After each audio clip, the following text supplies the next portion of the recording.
तो last episode के and पे हमने देखा था कि जहां पर कट लीडर हमारे वूजन से पूछते हैं क्या इस तरह की कोई डिमोनिक आर्ट होती है, तो वूजन कहता है कि हाँ इस तरह की डिमोनिक आर्ट्स होती हैं। असल में पहले जो डिमोनिक आर्ट हुआ करता था वो इसी तरह की डिमोनिक आर्ट्स को यूज करते थे। तो वो उन्हें बताता है कि डिमोनिक आर्ट एक ऐसी पावरफुल डिमोनिक आर्ट थी जिसमें हम लोग मरे हुए लोगों की एनर्जी को एब्जॉर्ब कर सकते हैं। असल में ये वाली स्पेशल मार्शल आर्ट्स की जो टेक्निक थी ये ब्लैक विंड डिवाइन डीमन की थी। ब्लैक विंड डिवाइन डीमन नाम का एक बहुत ही पावरफुल डीमन हुआ करता था, यानी एक बंदा हुआ करता था जो अपने आप को इस टाइटल से पुकारता था। उसने यहाँ पर फाइट की थी 3 ह्यूमनली मास्टर्स में से एक, जिसको ह्यूमनली डीमन कहा जाता था। उसके साथ उसने पूरे 3 दिन और 3 रात तक फाइट की और 3 दिन और 3 रात के साथ फाइट करने के बाद वो हार गया था। तो ये बात सुनने के बाद कट लीडर कहते हैं क्या वाकई में कोई इतना पावरफुल भी था जो कि यहाँ पर हमारे 3 ह्यूमनली स्काइज के साथ फाइट कर सकता था। लेकिन मैंने पहले कभी स्टोरी के बारे में क्यों नहीं सुना। स्वर्ण एम्पर भी कहते हैं कि अगर वाकई में यहाँ पर ह्यूमनली विंड डीमन के तरह का कोई बहुत ही पावरफुल इंसान हुआ करता था तो फिर हमने कभी उसके बारे में क्यों नहीं सुना। आज हिस्ट्री की वो वाली सिचुएशन जो थी ये हमारे जहन में क्यों नहीं आ रही, या फिर हमें यहाँ पर किताबों में क्यों नहीं बताया गया। ये सारी की सारी मार्शल आर्ट्स जो तुम हमें बता रहे हो, इन मार्शल आर्ट्स के बारे में हमने कभी सुना भी नहीं। ये सारी पास्ट की मार्शल आर्ट्स है जो अभी यहाँ पर अपीयर हो रही है। कौन होगा जो यहाँ पर इनको लेकर आ रहा है। तुम्हारा वूजन उसे कहता है कि मुझे इस बारे में नहीं पता, जबकि नैंग वैंग किंग उनसे कहता है कि अब जबकि यहाँ पर सब कुछ क्लियर हो चुका है और तुम लोगों को इस बारे में ज्यादा कुछ पता भी नहीं है, तो फिर मुझे लगता है कि मुझे यहाँ से जाना चाहिए, तो मैं यहाँ से जा रहा हूँ। और वो कहता है कि तुम लोगों का बहुत बहुत शुक्रिया हमारे साथ बात करने के लिए। और इसी के साथ ही वो अपने साथियों को लेकर वहां पर से निकल पड़ता है। जब वो लोग वहां पर से चले जाते हैं तुम्हारा वूजन सोमी से कहता है कि सोमी प्लीज तुम्हें यहाँ पर इन लोगों के साथ रहना होगा, मुझे एक बहुत ही जरूरी काम करने के लिए जाना है। तो सोमी उसे कहती है लेकिन डैड अब फिर से यहाँ पर से क्यों जाना चाहते हैं, अब कहाँ पर जाने वाले हैं। तो वो उसे कहता है कि तुम्हें यहीं पर रहना होगा। तो वो कहती है नहीं डैड मुझे आपके साथ जाना है। तो उसके डैड उसे कहते हैं ये बहुत ज्यादा खतरनाक है, तुम यहाँ पर ग्रैंडफादर के साथ रहो, अच्छे अच्छे खाने बनाओ, एंजॉय करो, मैं जल्दी ही वापस आऊंगा। तुम्हें पता है ना कि मैं तुम्हारे पास जल्दी जल्दी वापस आना चाहता हूँ और अभी भी जल्दी से जल्दी वापस आ जाऊंगा। सोमी आगे से खामोश हो जाती है और इसी के साथ ग्रैंडफादर आगे बढ़ते हैं और उसे कहते हैं कि बेटा सोमी तुम्हारे डैड को कोई बहुत ही जरूरी काम होगा, इसी वजह से वो जा रहे हैं, वो जल्दी वापस आ जाएंगे, तुम्हें यहाँ पर ज्यादा परेशान होने की जरूरत नहीं है, तुम्हारे ग्रैंडफादर यहाँ पर है ना। उसे पूछते हैं कि तुम जा कहाँ पा रहे हो। तो वो कहता है कि मैं कुछ बात को कंफर्म करने के लिए जा रहा हूँ।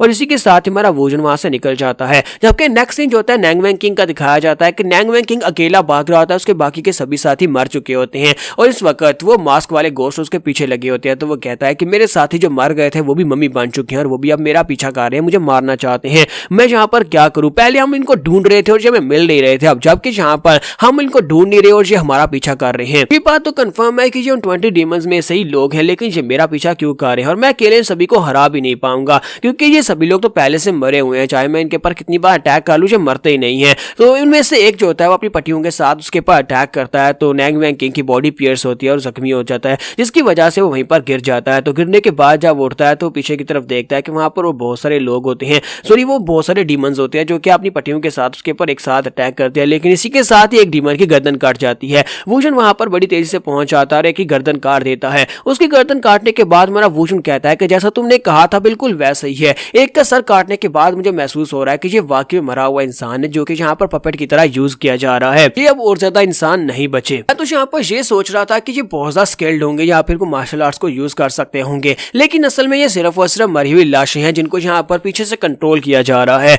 तो नैंग वैंग किंग उसे कहता है कि तुम, फिर साथ ही जब वो उसे क्लोज से देखता है तो वो कहता है तुम तो वही हो। वूजन उसे कहता है कि अगर तुम वहीं पर बैठे रहो तो फिर तुम्हारी जान बच सकती है, लेकिन अगर तुम यहाँ पर से हिलोगे तो फिर तुम मर सकते हो, इसलिए चुपचाप वहीं पर बैठे रहना, बाकी सब कुछ मेरे ऊपर छोड़ दो। वूजन और मास्क वाले डीमंस की तरफ देखता और कहता है कि तुम सभी लोग यहाँ पर डिमोनिक आर्ट्स को यूज कर सकते हो, यहाँ पर डिमोनिक एब्जॉर्प्शन आर्ट को यूज किया गया है, लेकिन ये वाली ट्रिक तुम बहुत ज्यादा काम की निकली, लेकिन फिर भी तुम मेरे सामने नहीं टिक पाओगे। नैंग वैंग किंग उसे कहता है कि ये लोग यहाँ पर डिमोनिक एब्जॉर्प्शन आर्ट को यूज कर रहे हैं, तुम किस बारे में बात कर रहे हो, ये किस किस्म की टेक्निक्स हैं। और इसी के साथ ही वो मम्मी जो उसके सामने खड़े होते हैं वो अपनी पट्टियों के साथ वूजन के ऊपर अटैक करते हैं। तो वो पट्टियां जो होती है वूजन की बॉडी को पियर्स करती है, जगह जगह से वूजन की बॉडी से ब्लड निकलना शुरू हो जाता है और इसी के साथ एक मम्मी उसके ऊपर अटैक करने के लिए आगे बढ़ता है। तो बाकी के सभी वहां पर अपने अपने वेपन निकाल लेते हैं। वहां पर आसपास बहुत सारे मम्मीज निकल आते हैं। तो नैंग वैंग किंग भी कहता है कि मुझे नहीं लगता कि मैं यहाँ पर रह रुक सकता हूँ, मुझे इसकी मदद करनी होगी, मुझे इसके साथ मिलकर इसकी फाइट करनी पड़ेगी वरना अकेले से इनको नहीं संभाल पाएगा। जबकि हमारा वूजन जो होता है अपने पाँव को उठाता है, ग्राउंड के ऊपर दे मारता है, जब अपना पाँव ग्राउंड के ऊपर मारता है तो पूरा ग्राउंड शैटर हो जाता है और वो सारे मम्मीज जो होते हैं ग्राउंड के ऊपर गिर रहे होते हैं जबकि पत्थर ऊपर की तरफ उड़ते हैं।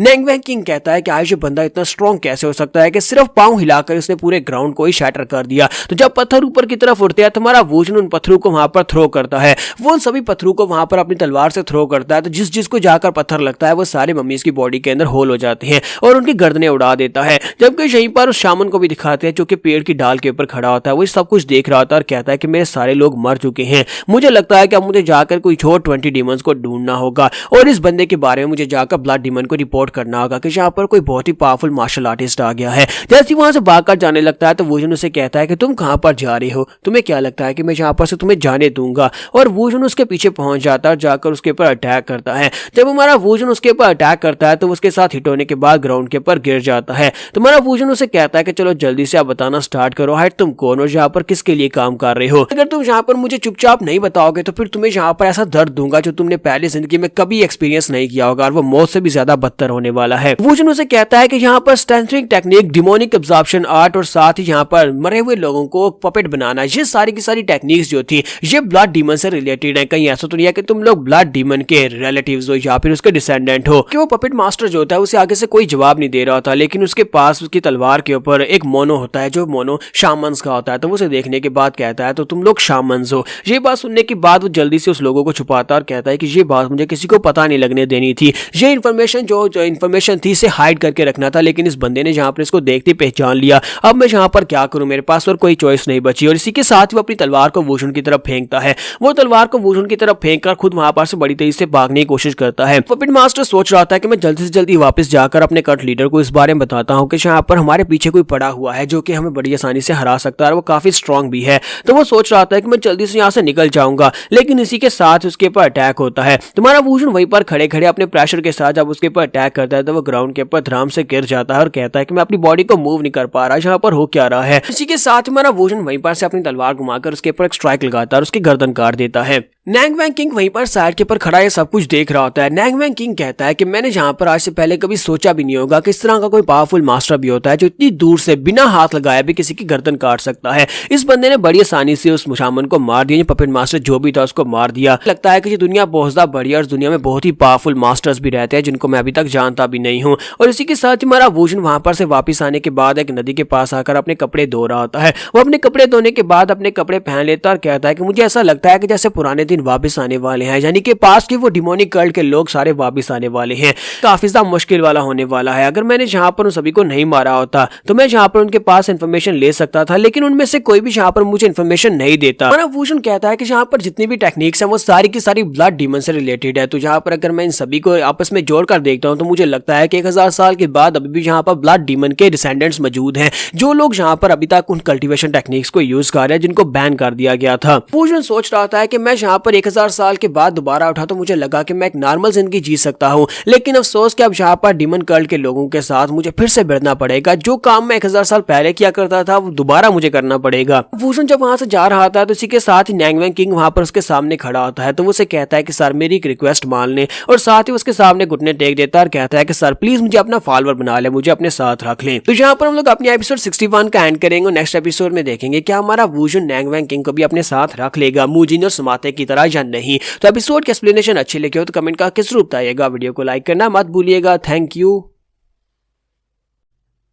तो गाइस कैसे हैं आप सब लोग, ruthless demon of the past के एपिसोड 61 के साथ हाजिर हूं। तो लास्ट एपिसोड के एंड पे हमने देखा था कि हमारा वोजन जब वापस जाने लगता है तो नैंग वैंग किंग उसके सामने अपीयर होता है, उसके सामने घुटने टेकता है और उसे कहता है कि प्लीज मुझे अपना फॉलोअर बना लो। तो हमारा वोजन उसे कहता है क्या तो वाकई में श्योर हो कि तुम मेरा फॉलोअर बनना चाहते हो। तो वो कहता है हाँ सर मैं इस बारे में बहुत ज्यादा श्योर हूँ, मुझे हमेशा से एक मास्टर की तलाश थी, एक लॉर्ड की जिसको मैं सर्व कर सकूँ, और मुझे लगता है कि अब मुझे मेरा लॉर्ड मिल चुका है। मैं अपनी बाकी की सारी जिंदगी आपको सर्व करना चाहता हूँ। हमारा वोजन उसकी बातें सुनने के बाद साथ ही उसकी जनरल अपीयरेंस देखने के बाद सोच रहा होता है कि इसकी कल्टीवेशन लेवल जो है वो कम से कम मूजिन की लेवल के बराबर है, यानी कि ये जो है ये मूजिन की तरह ही है, और अगर इसे कोई काम करवाना है तो फिर इसके लिए तो मेरे पास समाते भी है, तो फिर इसकी मुझे क्या जरूरत है। तो मेरा वोजन उसे कहता है कि नहीं मुझे तुम्हारी जरूरत नहीं है। तो ये बात सुनने के बाद नैंग वैंग किंग उसे कहता है कि सर प्लीज रुके तो जरिए, मेरी बात तो सुने, आप लोग इस वक्त हीनान की तरफ जा रहे हैं। तो हमारा वोजन कहता है कि हाँ मैं हीनान की तरफ जा रहा हूँ। तो वो उसे कहता है कि जब तक आप हीनान पहुंच नहीं जाते तब तक मुझे अपने साथ रहने दे, अगर हीनान पहुंचने तक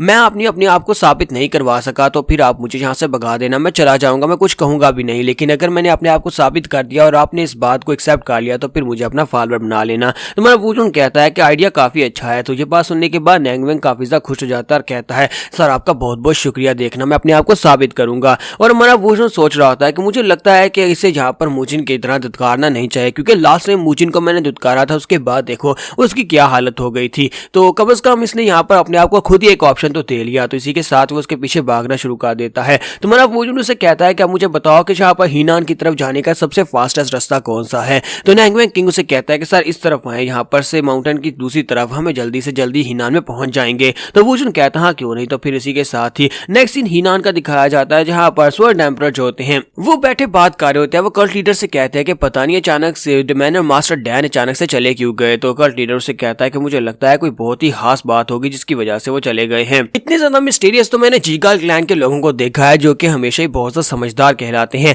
वो लोग भी इससे ज्यादा मिस्टीरियस नहीं हो सकते जितना ये मिस्टीरियस है, जिसका जब दिल चाहता है ये चला जाता है। तो वहाँ पर आपस में बहस करना शुरू कर देते हैं। तो दोनों क्योंकि सेम ही बात कर रहे होते हैं तो इसी वजह से दोनों सेम बात के ऊपर बहस कर रहे होते हैं, क्योंकि एक ने ऑर्थोडॉक्स सेक्शन में क्या एक ऑर्थोडॉक्स तरीके से की होती है और दूसरे ने अनऑर्थोडॉक्स तरीके से ये बात की होती है। जबकि स्मार्ट और मूजिन दोनों वहां पर खड़े उनकी बातें सुन रहे होते हैं। इसी के साथ सोमी वहां पर आ जाती है और सोमी चलाकर उनसे कहते हैं कि बस करो, बहुत हो गया, तुम लोग यहाँ पर अगर और ज्यादा झगड़ोगे तो फादर के आने के बाद मैं उनको सब कुछ बता दूंगी। तो वो सभी लोग वहीं पर खामोश हो जाते हैं, स्पेशली उसके ग्रैंडपास वो दोनों से कहते हैं सॉरी सोमी। फिर साथ ही सोमी जो होते हैं मूजिन से कहती है अंकल मूजिन अब तुम्हें भी यहाँ पर रुकना होगा, इनसे बहस मत करना। चलो जल्दी से हम लोग जाकर कुछ खाने के लिए बनाते हैं क्योंकि डैड वापस आने वाले होंगे और उनके लिए अच्छा खाना तो होना चाहिए। और इसी के साथ ही नेक्स्ट सीन हमें दिखाया जाता है शुई का। शुई जो होती है मैनर में पहुंच जाती है। मैनर में पहुंचने के बाद वो लंबे लंबे सांस ले रही होती है। फिर साथ ही कहती है कि ये मैनर पूरा का पूरा खाली है, यहाँ पर तो कोई भी नहीं है, ना ही समाते है, ना ही सोमी है, ना ही डैन है, यहाँ पर तो कुछ भी नहीं है। मैं इतनी दूर से यहाँ पर पहुंची हूँ लेकिन यहाँ पर कोई भी नहीं है। शुई कहती है कि अब मैं यहाँ पर क्या करूँ, मैं तो यहाँ पर मदद लेने के लिए आई थी लेकिन यहाँ पर तो है ही कोई नहीं, दरवाजे पर ताला लगा है। फिर साथ ही भूख लग जाती है तो वो कहती है जबकि यहाँ पर कोई भी नहीं है तो फिर चलो जाकर मछली पकड़ कर खाते हैं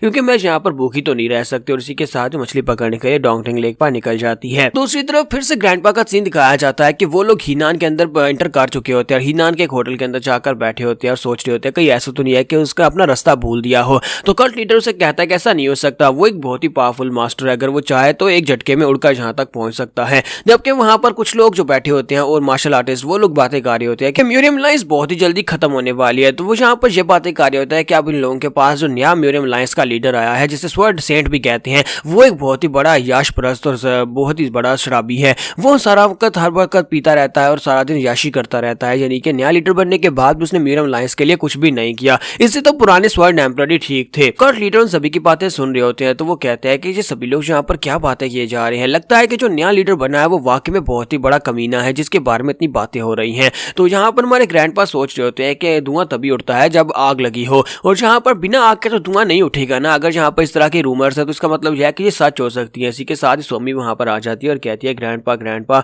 हम लोग वापस आ गए, हम लोग सिटी को घूम कर आए हैं। तो हमारा ग्रैंडपा से पूछता है बताओ कि बाहर की सिचुएशन क्या है। तो मून उसे कहता है कि बाहर तो कुछ भी स्पेशल नहीं है, सब कुछ शांत है, कुछ भी ऐसा बड़ा नहीं हुआ जिसके बारे में आखिर हम तुम्हें बता सके। कुछ वहाँ पर उनसे बातें कर रहा था। उसी के साथ ही राइटियर सेक्टर के कुछ डिसाइपल्स आते हैं और आकर चलाना शुरू कर देते हैं और कहते हैं कि मूजिन चलो जल्दी से यहाँ पर बाहर आओ, ताकि कि हमारी किस्मत काफी ज्यादा अच्छी है जो तुम हमें यहाँ पर मिल गए हो। वो मूजिन तुम्हारे सर के पर तो बहुत ज्यादा इनाम है, तो हम लोग तुम्हें पकड़ेंगे और जाकर राइटियर सेक्टर म्यूरियम लाइन्स को पकड़ा देंगे। तो कल्ट लीडर उनसे कहता है कि हर तुम लोग कौन हो, और मूजिन उनसे कहता है कि मुझे लगता है कि जो बहुत सारे लोग ऐसे हैं जो मुझसे नफरत करते हैं, जो उन्हीं में से कोई एक हो सकता है। तो सोमी कहती है कि ग्रैंडपा मुझे बताएं कि अंकल वून इनके साथ कहाँ पर जा रहे हैं। ग्रैंडपा उसे कहता है कि वो बाहर जाकर उनके साथ अपने मसले को सुलझाने वाला है, तुम्हें परेशान होने की जरूरत नहीं है, अंकल वूजिन को कुछ भी नहीं होगा। तो वो कहती है लेकिन ये फिर भी डेंजरस हो सकता है। और इसी के साथ ही वो ग्रैंडपा के पास से छलांग लगाते हुए नीचे उतर आती है और जाकर उनके सामने खड़ी हो जाती है और कहती है अंकल वून तुम्हारे साथ कहीं पर भी नहीं जाएंगे, अंकल वूजिन एक बहुत ही अच्छे इंसान है और वो तुम्हारे साथ नहीं जाने वाले। जबकि वो बंदा उसे कहता है कि लड़की अब तुम यहाँ पर कौन हो, यहाँ पर इसको प्रोटेक्ट क्यों कर रही हो। तो वो उसे कहती है कि मैं यहाँ पर इसलिए इसको प्रोटेक्ट कर रही हूँ क्योंकि ये बहुत अच्छा इंसान है और ये मेरा अंकल है, इसी वजह से। जबकि वो जो मार्शल आर्टिस्ट होता है वो उसे कहता है कि बच्ची लगता है कि तुम्हें यहाँ पर सबक सिखाना पड़ेगा, तुम्हारे जैसे बच्चे जो होते हैं अगर यहाँ पर रास्ते में से नहीं हटते तो फिर बिला वजह मारे जाते हैं। जब वो इतनी बात करता है तो उसे एक जबरदस्त किक पड़ती है और वो उड़ता हुआ पीछे जाकर दीवार के साथ टकराता है। तुम्हारा वूजन वहां पर पहुंचाता और कहता है कि तुम्हारी हिम्मत कैसे हुई यहाँ पर मेरी बेटी के सामने खड़े होकर चिल्लाने की और उसे ये कहने की ऐसे बच्चे मर जाते हैं। मम्मी अपने डैड को देखकर बहुत ज्यादा खुश होती है और वो जल्दी से भागती हुई अपने डैड की तरफ चली जाती है। जबकि वो मार्शल आर्टिस्ट जब मार खाकर बाहर खिरता है तो बाहर बहुत सारे मार्शल आर्टिस्ट आकर इकट्ठे हो जाते हैं। सभी इनके होटल को घेर लेते हैं और सोच रहे होते हैं कि अब हम लोग क्या करेंगे। सुना है कि अंदर मूजिन है, मूजिन जो कि अनऑर्थोडॉक्स फैक्शन से था जिसने यहाँ पर बहुत सारे राइटियर्स फैक्टर्स के बहुत सारे लोगों को मारा है और इसने बहुत ही बुरे बुरे काम किए हैं। उसके बारे में ये था कि वो मर गया है लेकिन वो तो अभी तक जिंदा है। अब हम लोग क्या करें कि हम लोग अंदर जाकर दवा बोल दें कि हम लोग जाकर उसके अंदर से बाहर निकाल दें। अब वूजन कहता है कि बाहर तो बहुत सारे लोग इकट्ठे हो गए हैं। तो मूजिन कहता है कि सर मुझे माफ करना, ये सब कुछ मेरी वजह से हुआ है।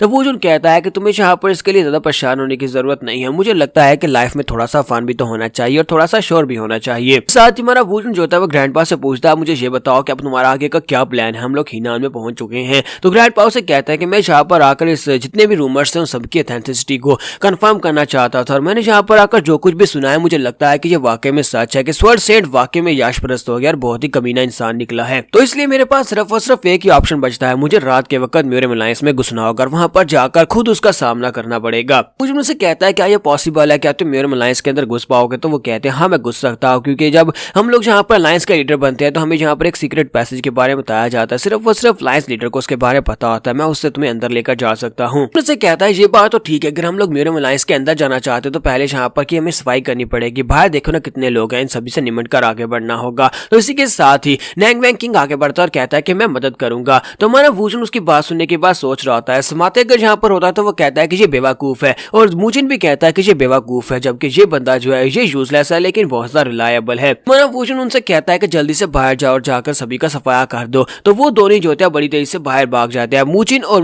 नैंग वैंग किंग वो दोनों वहां से बाहर चले जाते हैं, जबकि समाते भी वहीं पर खड़ा होता है। जब समाते वहां पर खड़ा होता है तो हमारा वूजन उसे कहता है कि तुम भी जाओ। तो समाते कहता है क्या क्या मैं भी वहां पर जाऊं? और इसी के साथ ही कर्न लीडर उसे कहता है कि मैंने यहाँ पर तुम्हें पर्सनली ट्रेनिंग दी है, मैंने तुम्हें दिखाया था पंचेस कैसे मारने, तो जाओ जाकर अपनी ट्रेनिंग का दिखाओ कि तुमने क्या कुछ सीखा है। तो यहाँ पर हम लोग अपनी एपिसोड 62 का एंड करेंगे। एपिसोड की एक्सप्लेनेशन अच्छी लगी हो तो कमेंट करके जरूर बताइएगा, वीडियो को लाइक करना मत भूलिएगा। Thank you.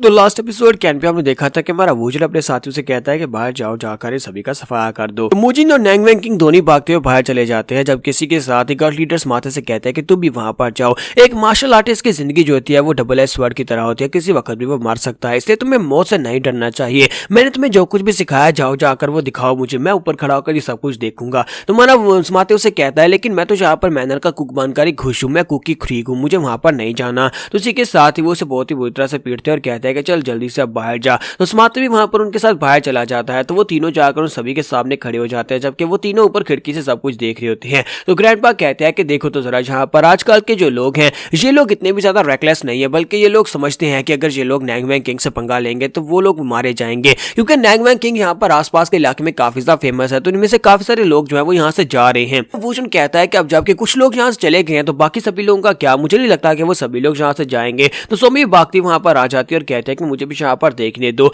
तो इसी के साथ ही वो तीनों वहां पर खड़े होते हैं और उनके सामने बहुत सारे मार्शल आर्टिस्ट होते हैं, लेकिन इसी के साथ ही शाओलिंग का एक मंक वहां पर आ जाता है। तो शाओलिंग का मंक चलाकर कहता है कि यहाँ पर क्या हो रहा है, तुम सभी लोग यहाँ पर क्या कर रहे हो? तो ये सभी लोग इस बात से काफी हैरान होते हैं। तो मंक वहां पर आने के बाद कहता है कि तुम लोगों को नहीं पता कि तुम सभी लोग इस वक्त म्यूरियम अलायंस की टेरिटरी में हो, और म्यूरियम अलायंस का एक लीडर होने के नाते मेरा फर्ज बनता है कि यहाँ पर जो कुछ भी हो रहा है उस सभी को मैं रोकूं। तो वो आगे बढ़ता जाकर मार्शल आर्टिस्ट से कहता है कि तुम सभी में से कोई भी यहाँ पर आकर ये सब कुछ नहीं कर सकता, मुझे पता है कि तुम सभी लोग यहाँ पर अपने पर्सनल एम्बिशंस को गेम करने के लिए यहाँ पर ये सब कुछ कर रहे हो, लेकिन मैं मुंह होश यहाँ पर ये सब कुछ नहीं कर सकता, मैं कभी भी ऐसा कोई काम नहीं करता। मुझे लगता है कि मूजिन ने जो कुछ भी किया था वो सब कुछ पास्ट में किया था और फिलहाल के लिए मूजिन ने यहाँ पर ऐसा कुछ भी नहीं किया जिसकी वजह से राइटियर सेक्टर या म्यूरियम अलायंस के लोग इसको गिरफ्तार करें। अगर इसके बावजूद तुम लोग यहाँ पर म्यूरियम अलायंस की टेरिटरी में फाइट करना चाहते हो तो सबसे पहले तुम्हें मुझसे फाइट करनी होगी, किसमें इतनी हिम्मत है कि जो आकर मुझसे फाइट कर सके? तो वो सभी लोग कहते हैं कि यहाँ पर शाओलिन के मॉन्क से कौन फाइट करेगा, और सभी लोग वहां से पीछे की तरफ मुड़ जाते हैं। तो मूजिन उसे कहता है कि मॉन्क सर आपका बहुत बहुत शुक्रिया, आपने यहाँ पर आकर मेरी मदद कर दी।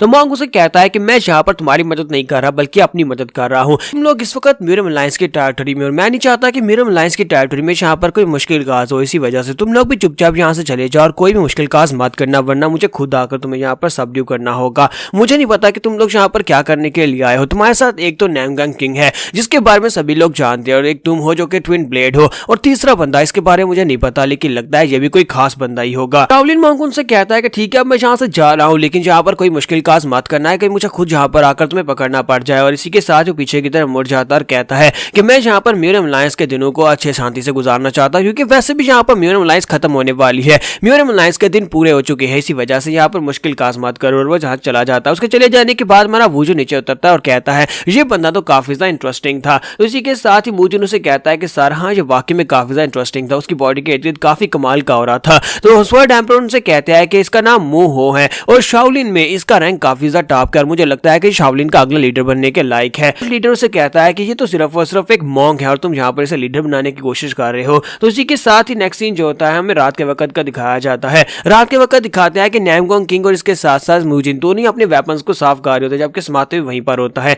तो नैंगबैंग किंग जो होता है वो मूजिन की तरफ देख रहा होता है, सोच रहा होता है कि मुझे यहाँ पर और क्या करना चाहिए, कि ये बंदा जिसके बारे में मैंने सुना था कि ये अनऑर्थोडॉक्स सेक्टर से यहाँ पर आया और उसके बाद से यहाँ पर मास्टर डैन के साथ रह रहा है। अगर ये अपने आप को मास्टर डैन का पर्सनल गार्ड समझता है तो फिर मुझे भी यहाँ पर इसकी तरह अपनी वैल्यू को साबित करवाना होगा। और यहाँ पर सारे लोग काफी ज्यादा अजीब है, यानी कि एक तो यहाँ पर ट्विन ब्लेड है जो काफी ज्यादा फेमस था, और दूसरा दो लोग यहाँ पर मास्क लगाए हुए हैं। वो दोनों बुढ़े आदमी जो है उनकी मार्शल आर्ट्स काफी ज्यादा कमाल की लगती है, उनके पोस्टर्स काफी ज्यादा कमाल के लगते हैं, लेकिन मुझे नहीं पता कि असल में मास्क के नीचे है क्या। तो वो समाते से पूछता है मुझे बताओ कि उस मास्क के पीछे दोनों बुढ़े आदमी कौन है, क्या तुम उनके बारे में मुझे बता सकते हो। तो समाते उसे कहता है कि छोड़ो ना, तुम उनके बारे में जानकर क्या करोगे, और वैसे भी अगर मैंने तुम्हें बता दिया तो तुम यहीं पर सुनकर बेहोश हो जाओगे। समाते उसे कहता है कि मुझे एक बात तो बताओ, क्या तुम भी हमारे साथ ही रहने वाले हो। तो नैंगबैंग किंग उसे कहता है कि हाँ, मैंने मास्टर के सामने अपनी लाइफ को प्लान किया है, मैंने जहाँ पर मास्टर के सामने अपनी लॉयल्टी की कसम खाई है कि बाकी की सारी जिंदगी मास्टर के साथ ही रहूंगा। मुझे उसे कहता है कि मुझे ये बताओ कि तुम यहाँ पर हमारे साथ क्यों रहना चाहते हो, क्योंकि तुम तो यहाँ पर आसपास की गैंग्स को चलाते हो, और अगर तुम यहाँ पर नहीं होगे तो फिर गैंग्स तो जो है वो डिसरप्ट हो जाएंगी। उसे कहता है कि तुम यहाँ पर मुझे मत बताओ कि मुझे अपना काम कैसे करना है, मुझे अच्छी तरह से पता है कि मुझे कैसे अपना काम करना है। दोनों एक दूसरे को घूर कर देख रहे होते हैं, जबकि समाते सोच रहा था कि मुझे लगता है कि जो दोनों यहाँ पर मास्टर के बुगाड़ बनने की, यानी राइट हैंड और लेफ्ट हैंड बनने के बारे में अपने से एक दूसरे से बहस कर रहे हैं और दूसरे से जेलस हो रहे हैं, लेकिन मेरा काम तो इन लोगों से ज्यादा बेहतर है। तो इसी के साथ समाते उनसे कहता है कि तुम लोग यहाँ पर आपस में फाइट कर सकते हो, लेकिन इस बारे में मत भूलना कि मैं मास्टर का सबसे खास बंदा और तुम दोनों का सीनियर भी हूँ। ये बात सुनने के बाद वो सभी लोग वहां पर आपस में फाइट करना शुरू कर देते हैं और चिल्ला रहे होते हैं, जबकि दूसरी तरफ हमारा वुजन जो होता है वो सोमी को उठाकर खड़ा होता है और कहता है कि लगता है कि हीना जिसके बारे में हमने सोचा था कि यहाँ पर काफी ज्यादा हल्ला गुल्ला होगा, लेकिन ये तो बहुत ज्यादा शांत है, कि मुझे लगता है कि यहाँ पर कुछ ना कुछ तो होने वाला है। तो कर्ल लीडर उसे कहता है कि तुम्हें इस बारे में कैसे पता चला। तो स्वर्ड एम्परर कहते हैं कि मुझे भी ऐसा लगता है कि यहाँ पर कुछ ज्यादा ही शांति है। ज्यादा शांति होने का मतलब यह है कि यहाँ पर कुछ ना कुछ तो होने वाला है। मुझे लगता है कि यहाँ पर नेक्स्ट जनरेशन के 10 सेक्टर्स के जनरेशन के नेक्स्ट जनरेशन के लीडर्स को यहाँ पर होना चाहिए था, या फिर 10 बड़ी फैमिलीज में से किसी एक को तो यहाँ पर होना चाहिए था, कोई भी यहाँ पर नहीं है। इसका मतलब यह है कि हमें यहाँ पर और भी ज्यादा जरूरी हो गया कि हम लोग मेरे लाइंस के अंदर जाकर चेक करके आए, हम लोग ह्यूकमून को चेक करके आएंगे कि वो क्या कर रहा है। तो इसी के साथ कर्ल लीडर से कहता है कि मुझे भी अपने साथ लेकर जाओ। तो थोड़ी देर वहां पर आपस में बहस करने के बाद उसे कहता है अच्छा ठीक है, वैसे भी तुम कौन सा यहाँ पर रुक जाओगे,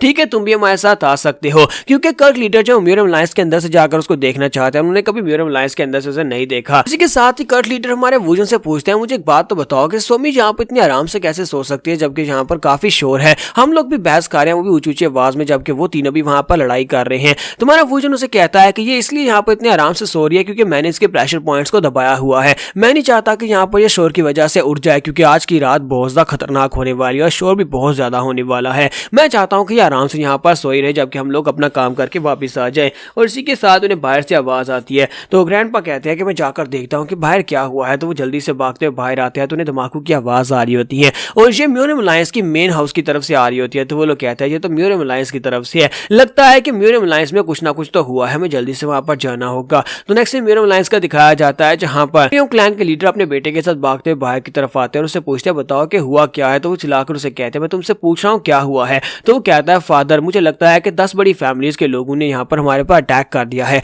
उन्हें लगता है कि म्यूरियम अलायंस अब इस लायक नहीं रही कि वो उन्हें प्रोटेक्शन दे सके या फिर अपने इलाके को प्रोटेक्ट कर सके, इसी वजह से वो आपको हटाने के लिए यहाँ पर आए हैं। ये बात सुनने के बाद उसके डैड बहुत ज्यादा गुस्सा हो जाते हैं और कहता है कि उनकी हिम्मत कैसे हुई यहाँ पर आकर ये सब कुछ करने की, उन्हें क्या लगता है कि वो लोग यहाँ पर आकर ये सब कुछ कर सकते हैं, जो भी मेरे खिलाफ जाएगा मैं सभी लोगों को मार डालूंगा, किसी एक को भी जिंदा नहीं छोड़ूंगा। और दोनों बाप बेटा वहां पर से बाहर निकल आते हैं ताकि उन लोगों के साथ फाइट कर सके। साथ ही रास्ते में वो उससे पूछता है मुझे बताओ कि मैन हुरियांग हमारा एडवाइजर कहाँ पर है। तो वो कहता है कि सर उसके बारे में हम लोग उसे ढूंढ रहे हैं, लेकिन पता नहीं वो कहाँ पर चला गया, वो कहीं पर भी मिल नहीं रहा। तो ये बात सुनने के बाद वो कहता है कि मुझे नहीं लगता कि अब मैं किसी के पर भरोसा कर सकता हूँ, सभी कमीने वक्त बढ़ने पर छोड़ जाते हैं। वो वहां पर बाहर गैलरी में आता है तो वहां पर पहले से 10 बड़ी फैमिलीज के डिसाइपल्स आकर खड़े होते हैं, साथ उनके लीडर्स भी होते हैं। वो उसे कहते हैं कि म्यूरियम अलायंस के नए लीडर तुम्हें यहाँ पर अपनी गद्दी के ऊपर से एब्डिकेट होना होगा, अपनी गद्दी को छोड़ दो, ये तुम्हारे लिए ज्यादा अच्छा रहेगा क्योंकि तुम हर वक्त नशे में रहते हो और तुम सिर्फ और सिर्फ याशी करने के बारे में सोचते हो। क्योंकि मोयोंग लीडर उनसे कहते हैं कि तुम सभी छोटे कीड़े मकोड़े, तुम्हें क्या लगता है कि तुम लोग यहाँ पर आकर मुझे अपनी गद्दी के ऊपर से हटा सकते हो, तुम सभी लोग उन्हें यहाँ पर आकर अपनी कब्रें खुद खोद दी और तुम सभी लोग अब यहाँ पर मेरे हाथ से मरने वाले हो। और यही पर हमारी एपिसोड 63 का एंड होगा। तो एपिसोड की एक्सप्लेनेशन अच्छी लगी हो तो कमेंट करके जरूर बताइएगा। वीडियो को लाइक करना मत भूलिएगा। Thank you.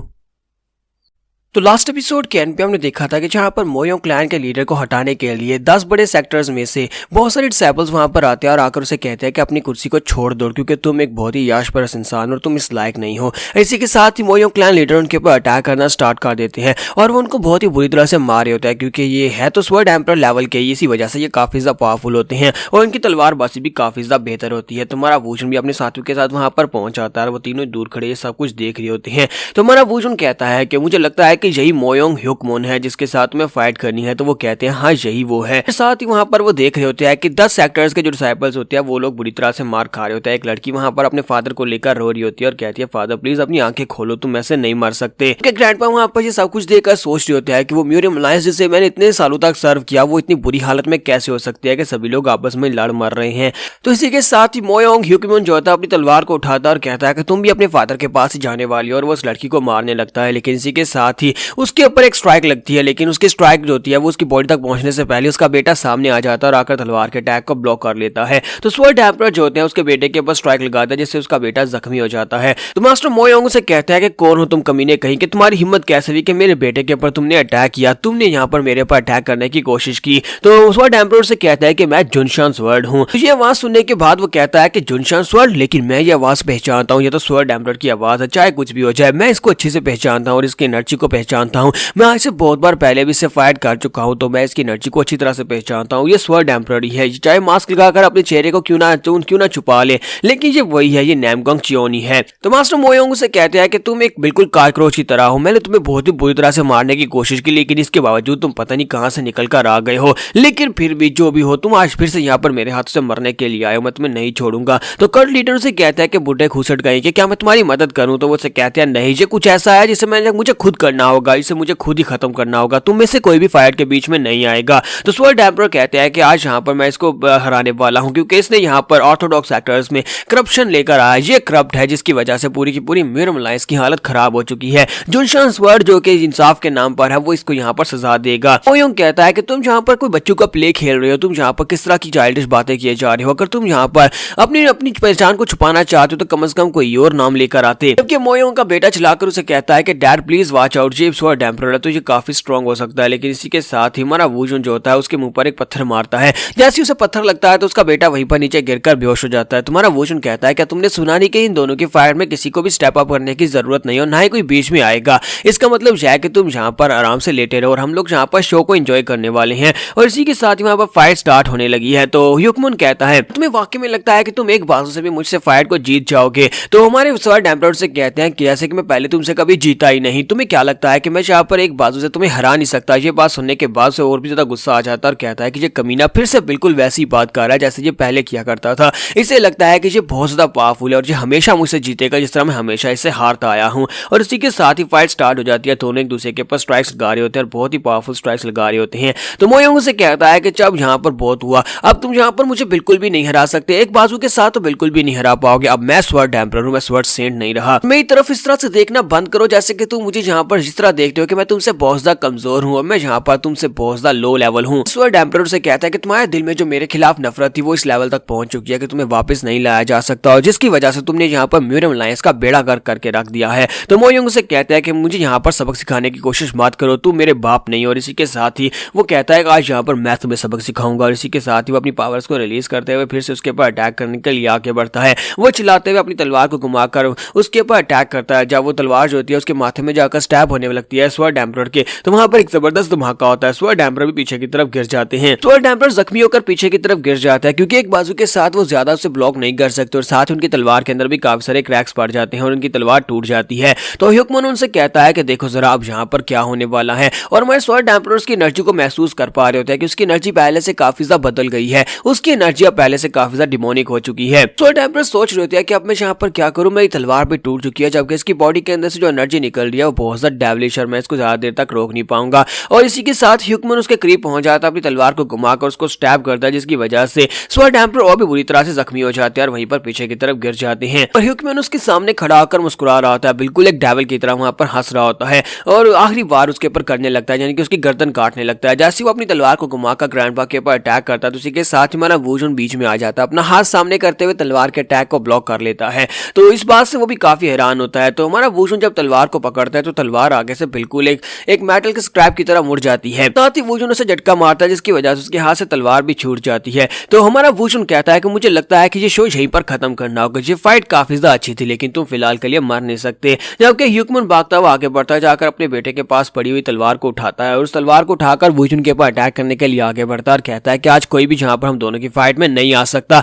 आज यहाँ पर स्वॉर्ड एम्परर को मैं मार कर रहूंगा और जहां पर स्वॉर्ड एम्परर को कोई नहीं बचा सकता। जैसे वो वूजन के ऊपर जंप लगाता है उसके ऊपर अटैक करने के लिए, और साथ ही वो वहां पर डेविलिश स्माइल भी दे रहा होता है, यानी जोर जोर से हंस रहा होता है। तो हमारा वूजन उसके मुंह पर पंच दे मारता है, एक ही पंच के साथ वो पीछे की तरफ गिर जाता है। जब वो वैसे वहां पर पीछे की तरफ गिर रहा था तो वूजन फिर से उसके ऊपर स्ट्राइक्स लगाना शुरू करता है। वूजन उसके ऊपर बहुत सारी स्ट्राइक्स लगाता है और इस बात से ह्यूकमैन काफी हैरान होता है, कहता है कि आज ये बंदा कौन है, ये कौन है जो कि इतनी आसानी से मुझे हरा रहा है। यहाँ तक कि स्वॉर्ड एम्परर को भी मैंने स्ट्राइक्स लगा दी लेकिन ये बंदा तो मैं इसके एक भी अटैक को अवॉइड नहीं कर पा रहा। वूजन एंड के ऊपर जाकर अपनी तलवार को उठाकर उसे कहता है कि बस करो, बहुत हो गया, और वो उसे वहां पर जख्मी कर देता है, जिसकी वजह से ह्यूकमैन वहीं पर नीचे घुटने टेक कर बैठ जाता है। उसका बेटा भागता हुआ उसके पास जाता है, उसे कहता है फादर फादर फादर क्या तुम ठीक हो। लेकिन उसी के साथ उसके फादर को दिखाता है कि उसकी आंखों का कलर चेंज हो जाता है, वो बिल्कुल एक डेविल बन जाता है। जैसे वो एक डेविल बन जाता है तो उसी के साथ ही वो उठकर खड़ा हो जाता है और गुस्से के साथ अपनी तलवार को घुमाता है, क्योंकि उसका बेटा बेचारा वहां पर उसको रोकने की कोशिश कर रहा होता है। तो वो अपने बेटे को ही मार डाला है, उसे पता ही नहीं चलता कि उसने क्या किया है। वहां पर डेविल बनने के बाद वो बड़ी तेजी के साथ हमारे वूजन के ऊपर अटैक करने के लिए आगे बढ़ता है। तुम्हारा वूजन कहता है कि मुझे नहीं लगता कि अब इसको बचाया जा सकता है, और हमारा वूजन सिर्फ और सिर्फ उसके अटैक्स को ब्लॉक कर रहा होता है। यहीं पर जब वो वूजन के ऊपर और ज्यादा अटैक्स नहीं लगा पाता तो वो जंप करते पीछे की तरफ हटता है। जैसे वो पीछे हटता है तो उसका पाँव जो होता है वो किसी के हाथ के साथ टकराता है। वहां पर एक डेड बॉडी पड़ी होती है, वो पीछे की तरफ देखता है, उसका बेटा मर चुका होता है, उसके बेटे की डेड बॉडी वहां पर पड़ी होती है। तो वो कहता है ऐसा कैसे हो सकता है, ये तो मेरा बेटा वॉन चियोन है, इसको क्या हुआ, मेरा बेटा इसे किसने मार दिया। तो वहीं पर बैठकर रोना शुरू कर देता है और कहता है कि मेरे बच्चे मुझे बताओ तुम्हें किसने मारा है। तुम्हारा वूजन उसे कहता है कि तुमने खुद इसे मारा है, तुमने खुद अपने हाथों से इसे मारा है और उसके बाद अब तुम्हें याद भी नहीं है कि तुमने इसे मारा है। तुम्हें जहां पर इसका पछतावा हो रहा है कि तुमने अपने बेटे को मार दिया। जब तुम जहां पर पावर को सीख कर दिया तो उस वक्त तुम्हारा कंट्रोल इसके ऊपर से उतर जाता है। तो स्वॉर्ड एम्परर जो होते हैं वो फैसला करते हैं कि हम लोग इसको जिंदा छोड़ देंगे, जबकि कट लीडर से कहता है कि बाद में तुम बहुत ज्यादा पछताओगे। तो वो कहते हैं कि हाँ मैं पछता लूंगा, लेकिन फिलहाल के लिए इसे यहीं पर छोड़ दो, इसका बेटा मरा है तो इसे इसके अपने बेटे के पास रहने दो। तुम्हारा वूजन भी कहता है कि तुम जहां पर गलती कर रहे हो, लेकिन साथ ही वो भी मास्टर की रिस्पेक्ट करते हुए पीछे की तरफ मुड़ जाता है। तो वो लोग इसको यहीं पर जिंदा छोड़कर आ जाते हैं। उसका बेटा मर गया है लेकिन मोयोंग ह्यूकमैन जो होता है वो अभी तक जिंदा होता है, और स्वॉर्ड एम्परर जो होते हैं वो अपने साथियों के साथ वहां पर से वापस आ जाते हैं। यहीं पर ह्यूकमैन को दिखाता है कि वो अपने बेटे की लाश को उठाता है और वहां पर से बाहर जा रहा था। जब वो वहां से बाहर जा रहा था तो एक जगह के ऊपर उसे रखकर वहीं पर रोना शुरू कर देता है, चिल्ला चिल्ला कर कह रहा होता है कि अगर मैं यहाँ पर अपने बेटे की जगह के पर मर जाता तो फिर ज्यादा बेहतर रहता। अभी भी यहाँ पर नामगोंग चियोन से ही नफरत कर रहा था, यानी स्वॉर्ड एम्परर से नफरत कर रहा था। उसे लगता है कि उसका बेटा नामगोंग चियोन की वजह से मरा है, और जब ये यहाँ पर बहुत ज्यादा नफरत कर रहा था उसकी बॉडी के अंदर से डेविलिश एनर्जी निकलती है और इसी के साथ उसके सामने कोई आकर खड़ा हो जाता है और वो ब्लड डीमन होता है। ब्लड डीमन वहां पर आने के बाद उसे कहता है कि मुझसे हाथ मिला लो, अपना गुस्सा मुझे दे दो और मैं तुम्हें पावर दूंगा, ऐसी पावर तो तुमने पहले कभी देखी नहीं होगी। और यहाँ पर हम लोग अपनी एपिसोड 64 का एंड करेंगे और नेक्स्ट एपिसोड में देखेंगे कि हमारा वूजन अब आ गया और क्या करने वाला है। तो एपिसोड की एक्सप्लेनेशन अच्छी लगी हो तो कमेंट करके जरूर बताइएगा, वीडियो को लाइक करना मत भूलिएगा। Thank you.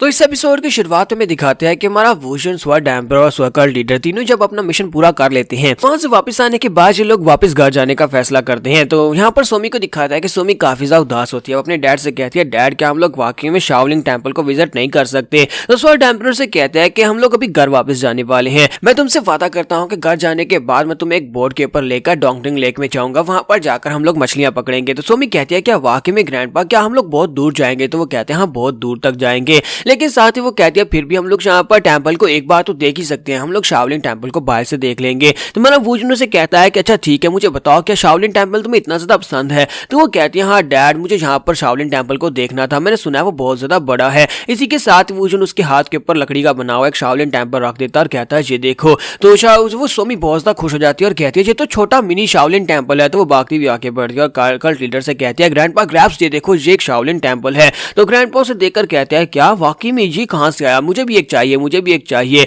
तो हमारा वुजन उसे कहता है कि मैंने इसे खुद बनाया है। तो वो कहता है क्या वाकई में तुमने बनाया है? तुम्हारा वुजन कहता है कि हाँ मैंने इसे बनाया है। तो वो कहता है कि मेरे लिए भी एक बना कर दो, मैं जहाँ पर तुम्हारे साथ इतने दिनों से और इतने दिनों से मैंने तुम्हारे साथ मिलकर कितने मिशंस को पूरा किया, तो क्या तुम मेरे लिए इतना नहीं करोगे? तो वुजन कहता है नहीं। तो वो कहता है क्यों तुम नहीं करोगे? तुम्हारा वुजन कहता है क्योंकि मैं यहाँ पर ये नहीं करना चाहता, क्योंकि ये बहुत ज्यादा थकान वाला काम है और मैं बहुत ज्यादा थका हुआ इंसान हूँ। जबकि कट लीडर से कहता है कि ये क्या बात हुई, मैं कब से तुम्हारे साथ हूँ, तुम मेरे लिए इतना नहीं कर सकते। इसी के साथ ही हमारा समाते आगे बढ़ता है और उसके कान में कुछ कहता है। जब उसके कान में कुछ कहता है तो वो कहता है क्या तुम्हें वाकई में लगता है ये काम करेगा? तो समाते उसे कहता है हाँ ये काम करेगा। तो इसी के साथ ही कट लीडर अपने पास से नियांग निकालते हैं और उसे कहता है कि मैं यहाँ पर तुम्हें पूरे 10 सिल्वर नियांग्स दूंगा, क्या तुम फिर मेरे लिए ये काम करोगे? तो वुजन कहता है हाँ क्यों नहीं, वापस पहुंचने के बाद मैं तुम्हें बना दूंगा। ये बात सुनने के बाद कट लीडर भी काफी हैरान होते हैं और साथ ही वो कहते हैं तुम किस किस्म के मार्शल आर्टिस्ट हो? तो मार्शल आर्टिस्ट को सिर्फ और सिर्फ मार्शल आर्ट से मतलब होता है, लेकिन तुम तो हर वक्त पैसे ढूंढते रहते हो। तुम्हारा वुजन उसे कहता है कि सिर्फ और सिर्फ मार्शल आर्ट्स के साथ एक बच्चे को नहीं पाला जा सकता, मुझे यहाँ पर बच्चे को पालने के लिए पैसे चाहिए।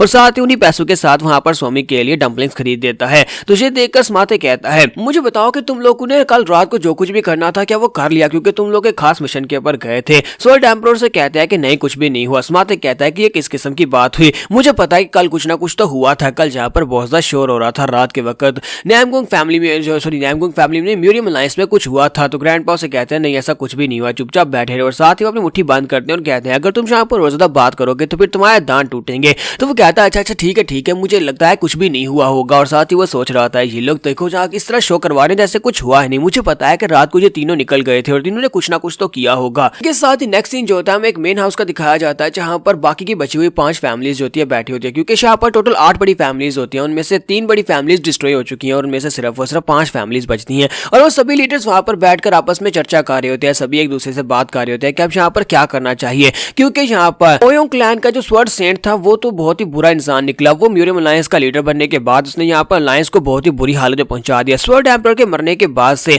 ये सारी का सारा खराब हुआ है और उसके बाद से अब यहाँ पर म्यूरियम अलायंस के ऊपर किसी को भरोसा नहीं रहा। तो सभी लोग वहां पर आपस में बैठकर डिस्कशन कर रहे होते हैं और कहते हैं कि अब 10 बड़े सेक्टर्स के लोगों को हमारी म्यूरियम अलायंस के ऊपर अटैक करने के लिए किसी को नहीं भेजना चाहिए था। अब जबकि उन्होंने अटैक कर दिया तो इसका मतलब यह है कि अब वो यहाँ पर हमारा हिस्सा नहीं बन सकते, उन्हें म्यूरियम अलायंस से बाहर निकालना होगा। अगर वो बाहर निकल जाएंगे तो फिर हमारे पास सिर्फ 5 सेक्टर्स बचते हैं और 5 सेक्टर्स के साथ हम लोग म्यूरियम अलायंस को नहीं चला सकते। हम लोग क्यों ना यहाँ पर अपनी एक फैक्शन बना ले। और वो लोग वहां पर सोच विचार करने के बाद अपनी एक हिमालय स्वॉर्ड अलायंस बना लेते हैं। तो उन लोगों ने यहाँ पर अपना एक नया ग्रुप बना लिया। तो अब यहाँ पर म्यूरियम अलायंस को 10 बड़े सेक्टर्स चलाएंगे और यहाँ पर हिमालय स्वॉर्ड अलायंस को 5 छोटे सेक्टर्स चलाएंगे, 5 छोटे फैमिलीज चलाएंगी। तो हमारा वुजन अपनी टीम को लेकर वापस जा रहा था तो रास्ते में उनके पास जो पेपर आता है तो यहाँ पर ग्रैंडपा इसको पढ़ने के बाद काफी हैरान होते हैं और कहता है कि यहाँ पर हो क्या रहा है, ये क्या करने की कोशिश कर रहे हैं। कट लीडर से कहता है कि तुम्हारी म्यूरियम अलायंस 2 हिस्सों में बट गई है, एक तो म्यूरियम अलायंस है जो कि 10 बड़ी फैमिलीज चलाएंगे और दूसरी तरफ से एक नई स्वॉर्ड अलायंस बनाई है जो कि 5 छोटी फैमिलीज ने मिलकर बना दी है। तो मुझे उन लोगों से कहता है कि फिलहाल के लिए तो मुझे लगता है कि सब कुछ काफी ज्यादा पीसफुल है, यानी कि इन लोगों ने अपने अपने फैक्शंस को बांट लिया है। तो लेकिन फिर भी मुझे ऐसा क्यों लगता है कि कभी ना कभी इन दोनों फैक्शंस के दरमियान में आपस में फाइट जरूर होगी। कट लीडर स्वर्ड एम्परर से कहता है कि ये सिर्फ और सिर्फ तुम्हारी वजह से होने वाला है, क्योंकि तुमने वहां पर मोयोंग क्लैन के लीडर को छोड़ दिया उसके बेटे के मरने के बाद। वो पहले से भी ज्यादा गुस्से में होगा, अगर तुम उसको जिंदा नहीं छोड़ते तो ये सारी मुश्किल हाल हो जाती। पता नहीं वहां पर स्वर्ड एम्परर क्या सोच रहे थे जिसकी वजह से उन्होंने उसको छोड़ दिया, क्योंकि उन्हें नहीं पता कि असल में वो आगे जाकर और क्या करने वाला है। जबकि हमारे वुजन को अंदाजा होता है, वुजन कहता है कि उस बंदे का बेटा मरा है तो वो डिस्पेयर की वजह से और भी ज्यादा डेविलिश जोन में चला जाएगा और जब उसकी पावर्स और ज्यादा इंक्रीज हो जाएंगी तो उसके बाद वो वापस आएगा बदला लेने के लिए। ना वो म्यूरियम अलायंस को छोड़ेगा ना वो स्वर्ड अलायंस को छोड़ेगा। यहीं पर बातें करते करते ये लोग अपने मैनर के बाहर पहुंच जाते हैं। जैसे ये लोग अपने मैनर के बाहर पहुंचते हैं तो समाते कहता है मैनर मास्टर एक गड़बड़ है। तो वो से कहता है कि अब क्या हो गया। वो कहता है कि सर हम लोग तो घर को बंद करके गए थे, ताला लगा कर गए थे, वो देखे लेकिन घर के किचन के अंदर से धुआं निकल रहा है। ये बात सुनने के बाद वो लोग कहते हैं क्या धुआं निकल रहा है। इसी के साथ ही वुजन बाहर निकल कर देखता है और कहता है कि ऐसा कैसे हो सकता है, लगता है घर के अंदर कोई चोर घुस गया है जो कि खाना बनाकर खा रहा है। तो ग्रैंडपा आगे बढ़ते और कहता है कि मैं जाकर देख कर आता हूँ। तो वुजन कहता है क्या तुम वाकई में श्योर हो। जिन भी कहता है कि माय लॉर्ड अगर आप चाहे तो मैं भी आपके साथ जा सकता हूँ। तो वो कहता है नहीं मुझे तुम्हारी जरूरत नहीं है, मैं अकेले जाकर देख आता हूँ। उसी के साथ स्वर्ड एम्परर जो होते हैं वो घर के अंदर चले जाते हैं और थोड़ी देर के बाद जंप करते हुए बाहर निकल आते हैं, बड़ी तेजी के साथ भागते हुए बाहर आते हैं। और बाहर आने के बाद कल्ट लीडर से कहते हैं कि बताओ क्या हुआ, कौन है अंदर। तो वो कहते हैं कि मैं यहाँ पर तुम्हें क्या बताऊं कि कौन है अंदर। फिर साथ ही वुजन का हाथ पकड़ते हैं और उसे कहते हैं कि मुझे लगता है कि तुम्हें अंदर जाना चाहिए। वुजन कहता है कि इस बात का क्या मतलब है। तो वो कहते हैं कि मुझे लगता है कि तुम्हें जाकर खुद अंदर देखना चाहिए कि वहां पर कौन है। तो वुजन कहता है कि मुझे लगता है कि अच्छा ठीक है मैं खुद ही चला जाता हूँ। मानो वुजन कहता है कि है कि इसकी इतनी हिम्मत हुई जो जहाँ पर मेरे घर के अंदर आकर घुस गया और आकर मेरे किचन को यूज कर रहा है। तो वूजन चलते चलते उस रूम की तरफ जाता है जहाँ पर सोमी का बाथरूम होता है। वो कहता है कि ये क्या, लगता है कोई सोमी के बाथरूम के अंदर जाकर उसी के बाथटब के अंदर बैठकर गर्म पानी के अंदर नहा रहा है। किसकी इतनी हिम्मत हुई जो मेरी बेटी के बाथटब के अंदर बैठकर नहा रहा है, वो भी बिना हमारी इजाजत के। देखो तो जरा आजकल के चोरों को उसे क्या लगता है कि ये मैनर बिल्कुल एम्प्टी और जहाँ पर कोई भी नहीं तो वो यहाँ पर आकर याशी कर सकता है। तुम्हारे वूजन को गुस्सा आ जाता है और इसी के साथ ही वो जल्दी से दरवाजा खोलता है और कहता है कि अब देखना मैं इस बंदे को बहुत बुरी तरह से पीटने वाला हूँ। जैसे ही हमारा वूजन अंदर जाता है तो अंदर जाकर देखता है कि वहाँ पर सामने बाथटब के अंदर शुई बैठी होती है। शुई वहाँ पर पानी के अंदर बैठकर नहा रही होती है। तुम्हारा वूजन उसे देखने के बाद उसे कहता है कि तुम यहाँ पर क्या कर रही हो। जबकि शुई बेचारी को वहाँ पर एक जबरदस्त झटका लगता है क्योंकि हमारे वूजन ने उसे नंगा नहाते हुए देख लिया और वो जबरदस्त चीख मारती है। तो उसी के बाद बेचारी शुई की हालत तो ऐसी खराब हो जाती है जैसे उस बेचारी की इज्जत लुट गई हो और वो वहाँ पर वहीं पर उदास होकर बैठी होती है कि हमारा वूजन जो होता है वो स्वर्ड एम्परर से कहता है कि तुमने जानबूझकर किया, तुम्हें पता था कि वहाँ पर तुम्हारी पोती है। स्वर्ड एम्परर से कहता है कि नहीं ऐसा कुछ भी नहीं है, मैं तो वहाँ पर देख रहा था कि हो सकता है कि वहाँ पर बाथटब के अंदर कोई नहा रहा हो तो इसी वजह से मैं जल्दी से वापस आ गया और तुम्हें कहा कि तुम जाकर देखो, मुझे नहीं पता था कि वहाँ पर बाथरूम के अंदर शुई होगी। लेकिन साथ ही ग्रैंडपा से कहता है कि मुझे एक बात तो बताओ, क्या वहाँ पर कुछ हुआ, क्या तुमने उसे देखा, मतलब तुमने तो उसे देखा ही होगा ना वहाँ पर नहाते हुए और तुम दोनों के दरमियान में कुछ हुआ तो होगा। वैसे ऐसा होना पॉसिबल तो नहीं है क्योंकि तुम तो वाकई में बिल्कुल एक पत्थर दिमाग हो। कल्ट लीडर यहाँ पर उसकी बातें सुनने के बाद सोच रहे होते हैं ये बुढ़ा तो बहुत ज्यादा बेशर्म है। देखो तो जरा यहाँ पर इस लड़के को अपनी पोती खुद ही सर्व कर रहा है, ये अपनी पोती उसे पेश कर रहा है। मुझे लगता है कि ये इसके साथ अपनी पोती की शादी करवाने के चक्कर में है। तो ग्रैंडपा हमारे वूजन से कहता है कि तुम्हारे जैसे हेल्दी यंग मैन को इस तरह के क्राइम नहीं करने चाहिए। तुमने जहाँ पर एक लड़की को नहाते हुए देखा है तो अब उसकी सारी जिम्मेदारी तुम्हारी है, तुम्हें उसकी सारी की सारी जिम्मेदारी को उठाना होगा। किसी औरत की जिंदगी से इस तरह नहीं खेल सकते। तो इसी के साथ सोमी भी वहाँ पर आ जाती है और कहती है कि देखो शुई तुम सभी कुछ कहना चाहती है। तो शुई वहाँ पर आती है और कहती है कि प्लीज मुझे माफ कर देना, मेरा पहले ऐसा कोई इरादा नहीं था कि मैं यहाँ पर तुम्हारे घर के अंदर ऐसे घुसा हूँ वो भी चोरी छुपे। लेकिन जब मैं यहाँ पर आया तो यहाँ पर कोई भी नहीं था और मेरे कपड़े काफी बुरी तरह से गंदे हो गए थे, मैं भाग कर आई हूँ। तो इसी वजह से मैंने सोचा क्यों ना यहाँ पर बैठकर नहा लेती हूँ। तुम्हारा वूजन से कहता अच्छा ठीक है मुझे माफ कर देना, मुझे इस तरह से दरवाजा खोलकर अंदर नहीं आना चाहिए था और तुम्हें नहाते हुए नहीं देखना चाहिए था। जबकि दोनों ग्रैंडपा वहाँ पर उन दोनों की बातें सुनने के बाद खामोश हो जाता है कि इन दोनों के बीच में कुछ भी नहीं हो सकता। जहाँ पर एपिसोड 65 का एंड करेंगे और नेक्स्ट एपिसोड में देखेंगे अब यहाँ पर शुई आगे क्या करेगी। तो एपिसोड की एक्सप्लेनेशन अच्छी लगी हो तो कमेंट करके जरूर बताइएगा, वीडियो को लाइक करना मत भूलिएगा। Thank you. तो गाइस कैसे हैं आप सब लोग, ruthless demon of the past के एपिसोड 66 के साथ हाजिर हो। तो लास्ट एपिसोड के एंड पे हमने देखा था कि शुई जो होती है वो आकर वूजन से माफी मांग लेती है जबकि हमारा वूजन भी से माफ कर देता है। तो शुई से कहती है प्लीज मुझे माफ करना, मैं इसकी वजह से बहुत ज्यादा परेशान था, मुझे जल्दी से जल्दी वापस जाना होगा, मेरे पास और जाने की कोई जगह नहीं थी, मुझे वापस नैमगोंग फैमिली में जाना है क्योंकि वहाँ पर हालात काफी खराब है। तो हमारा वूजन से कहता है कि वहाँ के हालात बेहतर हो चुके हैं, तब तुम्हें वहाँ पर जाने की जरूरत नहीं है और ना ही तुम्हें उसके बारे में परेशान होने की जरूरत है। तो वो से कहती है क्या तुम लोग नैमगोंग स्टेट में गए थे, क्या तुम लोग आनहुई प्रोविंस में गए थे। तो वो से कहता है कि हम लोग वहां पर गए थे। सोमी से कहती है देखो मेरे डैड ने मेरे लिए शाओलिन टेंपल का एक छोटा सा स्टैचू भी बनाया है, हाँ हम लोग वहीं पर गए थे और विजिट करके आए हैं। तो श्री भागती हुई आगे बढ़ती है और कहती है मुझे जल्दी से बताओ कि वहां पर क्या हुआ, नैमगोंग फैमिली का क्या हुआ, क्या वो सब लोग ठीक हैं। तो वो जो उसे कहता है कि नैमगोंग फैमिली की सभी बिल्डिंग्स टूट चुकी हैं, पूरी तरह से बर्बाद हो चुकी है। तो श्री कहती है तो मुझे यहाँ पर बिल्डिंग्स की कोई परवाह नहीं है, लेकिन मुझे बताओ कि मेरे लोग कहाँ पर हैं, उन सभी का क्या हुआ, उन सभी मेंबर्स का क्या हुआ। तो वो कहता है कि वो सभी के सभी लोग बिल्कुल ठीक हैं, नैमगोंग फैमिली के जो बचे कुछ वॉरियर्स थे उन सभी लोगों ने अपने आप को संभाला है और सभी लोग सेफ प्लेस के ऊपर चले गए हैं। जबकि वहां पर जुनशान स्वॉर्ड के साथ एक और मास्क वाले बंदे ने आकर सारी की सारी सिचुएशन को कंट्रोल कर लिया। तो शुई ये बात सुनने के बाद वहीं पर बैठ जाती है, रोते हुए कहती है चलो शुक्र है कि मेरी फैमिली ठीक है। इसके साथ ही ग्रैंडपा पीछे से बोलते हैं और उसे कहता है कि अब जबकि पूरी की पूरी फैमिली बिल्कुल सेफ है तो तुम्हें बिल्कुल परेशान होने की जरूरत नहीं है। ये आवाज सुनने के साथ शुई कहती है कि ये आवाज मैं पहचानती हूँ। वो पीछे की तरफ घूमती है तो वहां पर उसके ग्रैंडपा मास्क लगाकर बैठे होते हैं। तो वो कहती है ग्रैंडफादर, और वो भागती हुई उसकी तरफ आगे बढ़ती है और कहती है ग्रैंडफादर जी आप हो। तो वो उसे कहता है नहीं हो मैं नहीं हूँ, मैं ग्रैंडफादर नहीं हूँ। जबकि वो जाकर उसे कॉलर से पकड़ती है और कहती है आप ग्रैंडफादर हैं, मुझे अच्छी तरह से पता है। तो वो उसे कहता है कि नहीं मैं ग्रैंडफादर नहीं हूँ। तो वो कहती है मैं आपकी आवाज को अच्छे से पहचानती हूँ, आखिर बताएं कि आप ये क्यों कर रहे हैं, ऐसा क्यों हुआ कि आप यहाँ पर हमारे साथ नहीं और ऊपर से आपने मास्क क्यों लगाया हुआ है। ग्रैंडपा इसी के साथ ही खामोश हो जाते हैं। तो वो उनके गले लगाकर रोना शुरू कर देती है और कहती है ग्रैंडपा आपको पता है कि मैं यहाँ पर तुम्हें कितना मिस कर रही थी, मैंने आपको बहुत ज्यादा मिस किया और आपको देखकर मुझे सबसे ज्यादा खुशी हो रही है। तो वो उनसे कहती है कि मुझे खुशी है कि आप अभी तक जिंदा हैं। फिर साथ ही वो दोनों वहां पर काफी सारी बातें करते हैं और ग्रैंडपा अपने चेहरे के ऊपर से मास्क हटा देते हैं और कहते हैं हाँ मैं तुम्हारा ग्रैंडपा आई हूँ। और वो फिर से उनके गले लगाकर रोना शुरू कर देती है और कहती है लेकिन ग्रैंडपा वापस क्यों नहीं आए। तो उसके बाद वो दोनों वहां पर बातें करते हैं और उसे सारी बात बता देता है। जबकि सोमी ये सब कुछ देखने के बाद अपने डैड से कहते हैं कि डैड आप बहुत ज्यादा मतलबी इंसान है, आपने यहाँ पर ग्रैंडफादर के बारे में शोई को पहले क्यों नहीं बताया, आप उसे पहले मैसेज भेज सकते थे। तो वो उसे कहता है कि लेकिन मैं यहाँ पर उसको इसलिए नहीं बताना चाहता था क्योंकि ग्रैंडफादर ने खुद मना किया था। तो सोमी कहती है लेकिन आपने देखा ना शोई कितनी ज्यादा परेशान हो गई थी, वो देखो जहाँ किस तरह घबराई हुई है। हमारा वुजन से कहता है कि जिंदगी में कुछ पल ऐसे आते हैं जब हमें यहाँ पर कुछ बातों को छुपा कर रखना पड़ता है, जहाँ फिर हम दूसरे की मर्जी के बिना यहाँ पर किसी को कुछ भी नहीं बता सकते। दुनिया में कुछ चीजें ऐसी होती है जिन्हें छुपा कर रखना जरूरी होता है और कुछ ऐसी होती है जिन्हें छुपाया नहीं जा सकता। और बहुत ही जल्दी जब तुम बड़ी हो जाओगी, समझदार हो जाओगी, तुम्हें सारी बातों की समझ आ जाएगी। तो फिर सोमी उसे कहती है तो डैड क्या वो वापस चले जाएंगे? तो वो उसे कहते हैं पता नहीं, मुझे इस बारे में फिलहाल के लिए नहीं पता, हो सकता है कि वो लोग वापस चले जाए लेकिन लगता नहीं है कि वो लोग वापस जाएंगे। क्योंकि सोमी उसे कहते हैं कि डैड मुझे लगता है कि हमें शोई को यहीं पर रख लेना चाहिए, क्यों ना हम लोग शोई को यहाँ पर रख ले। मेरे पास एक आइडिया है, हम उसे यहाँ पर आपकी शादी करवा देते हैं। अगर आप दोनों की शादी हो जाती है तो वो हमेशा के लिए यहीं पर रह जाएगी। तुम्हारा वुजन उसे कहता है कि आइडिया काफी अच्छा है लेकिन तुम्हें आया कहाँ से? तो वो कहती है बस मुझे पता है कि जब किसी लड़की की शादी हो जाती है तो वो लड़के के साथ ही रहती है, तो वो आपके साथ ही यहाँ पर रहेगी ना। तुम्हारा वुजन उसके साथ हंस हंस कर बातें कर रहा होता है, जबकि स्मार्टी साइड के पर खड़ा है, सब कुछ देख रहा होता है और काफी हैरान होता है कि मैंने आज से पहले इस मास्टर को इस तरह के एक्सप्रेशंस देते हुए नहीं देखा। ये हमेशा ही हमारे साथ सीरियस मूड में बात करता है जबकि सोमी के साथ बड़े प्यार से बात करता है। इसके साथ ही वो इस बात से काफी खुश भी होता है कि पैलेस मास्टर यहाँ पर सोमी के साथ काफी अच्छे से बात करते हैं। तो नेक्स्ट सीन रात के वक्त का दिखाया जाता है कि रात के वक्त हमारा वुजन फिर से उन तीनों कब्रों के पास जाता है, जाकर एक कब्र के सामने वाइन डालता है और उसे रिस्पेक्ट देते हुए कहता है क्या तुम्हें पता है कि इस वक्त क्या हो रहा है? क्योंकि हमारा वुजन जो होता है इसमें से जो लड़की होती है उसको अच्छे तरीके से जानता है,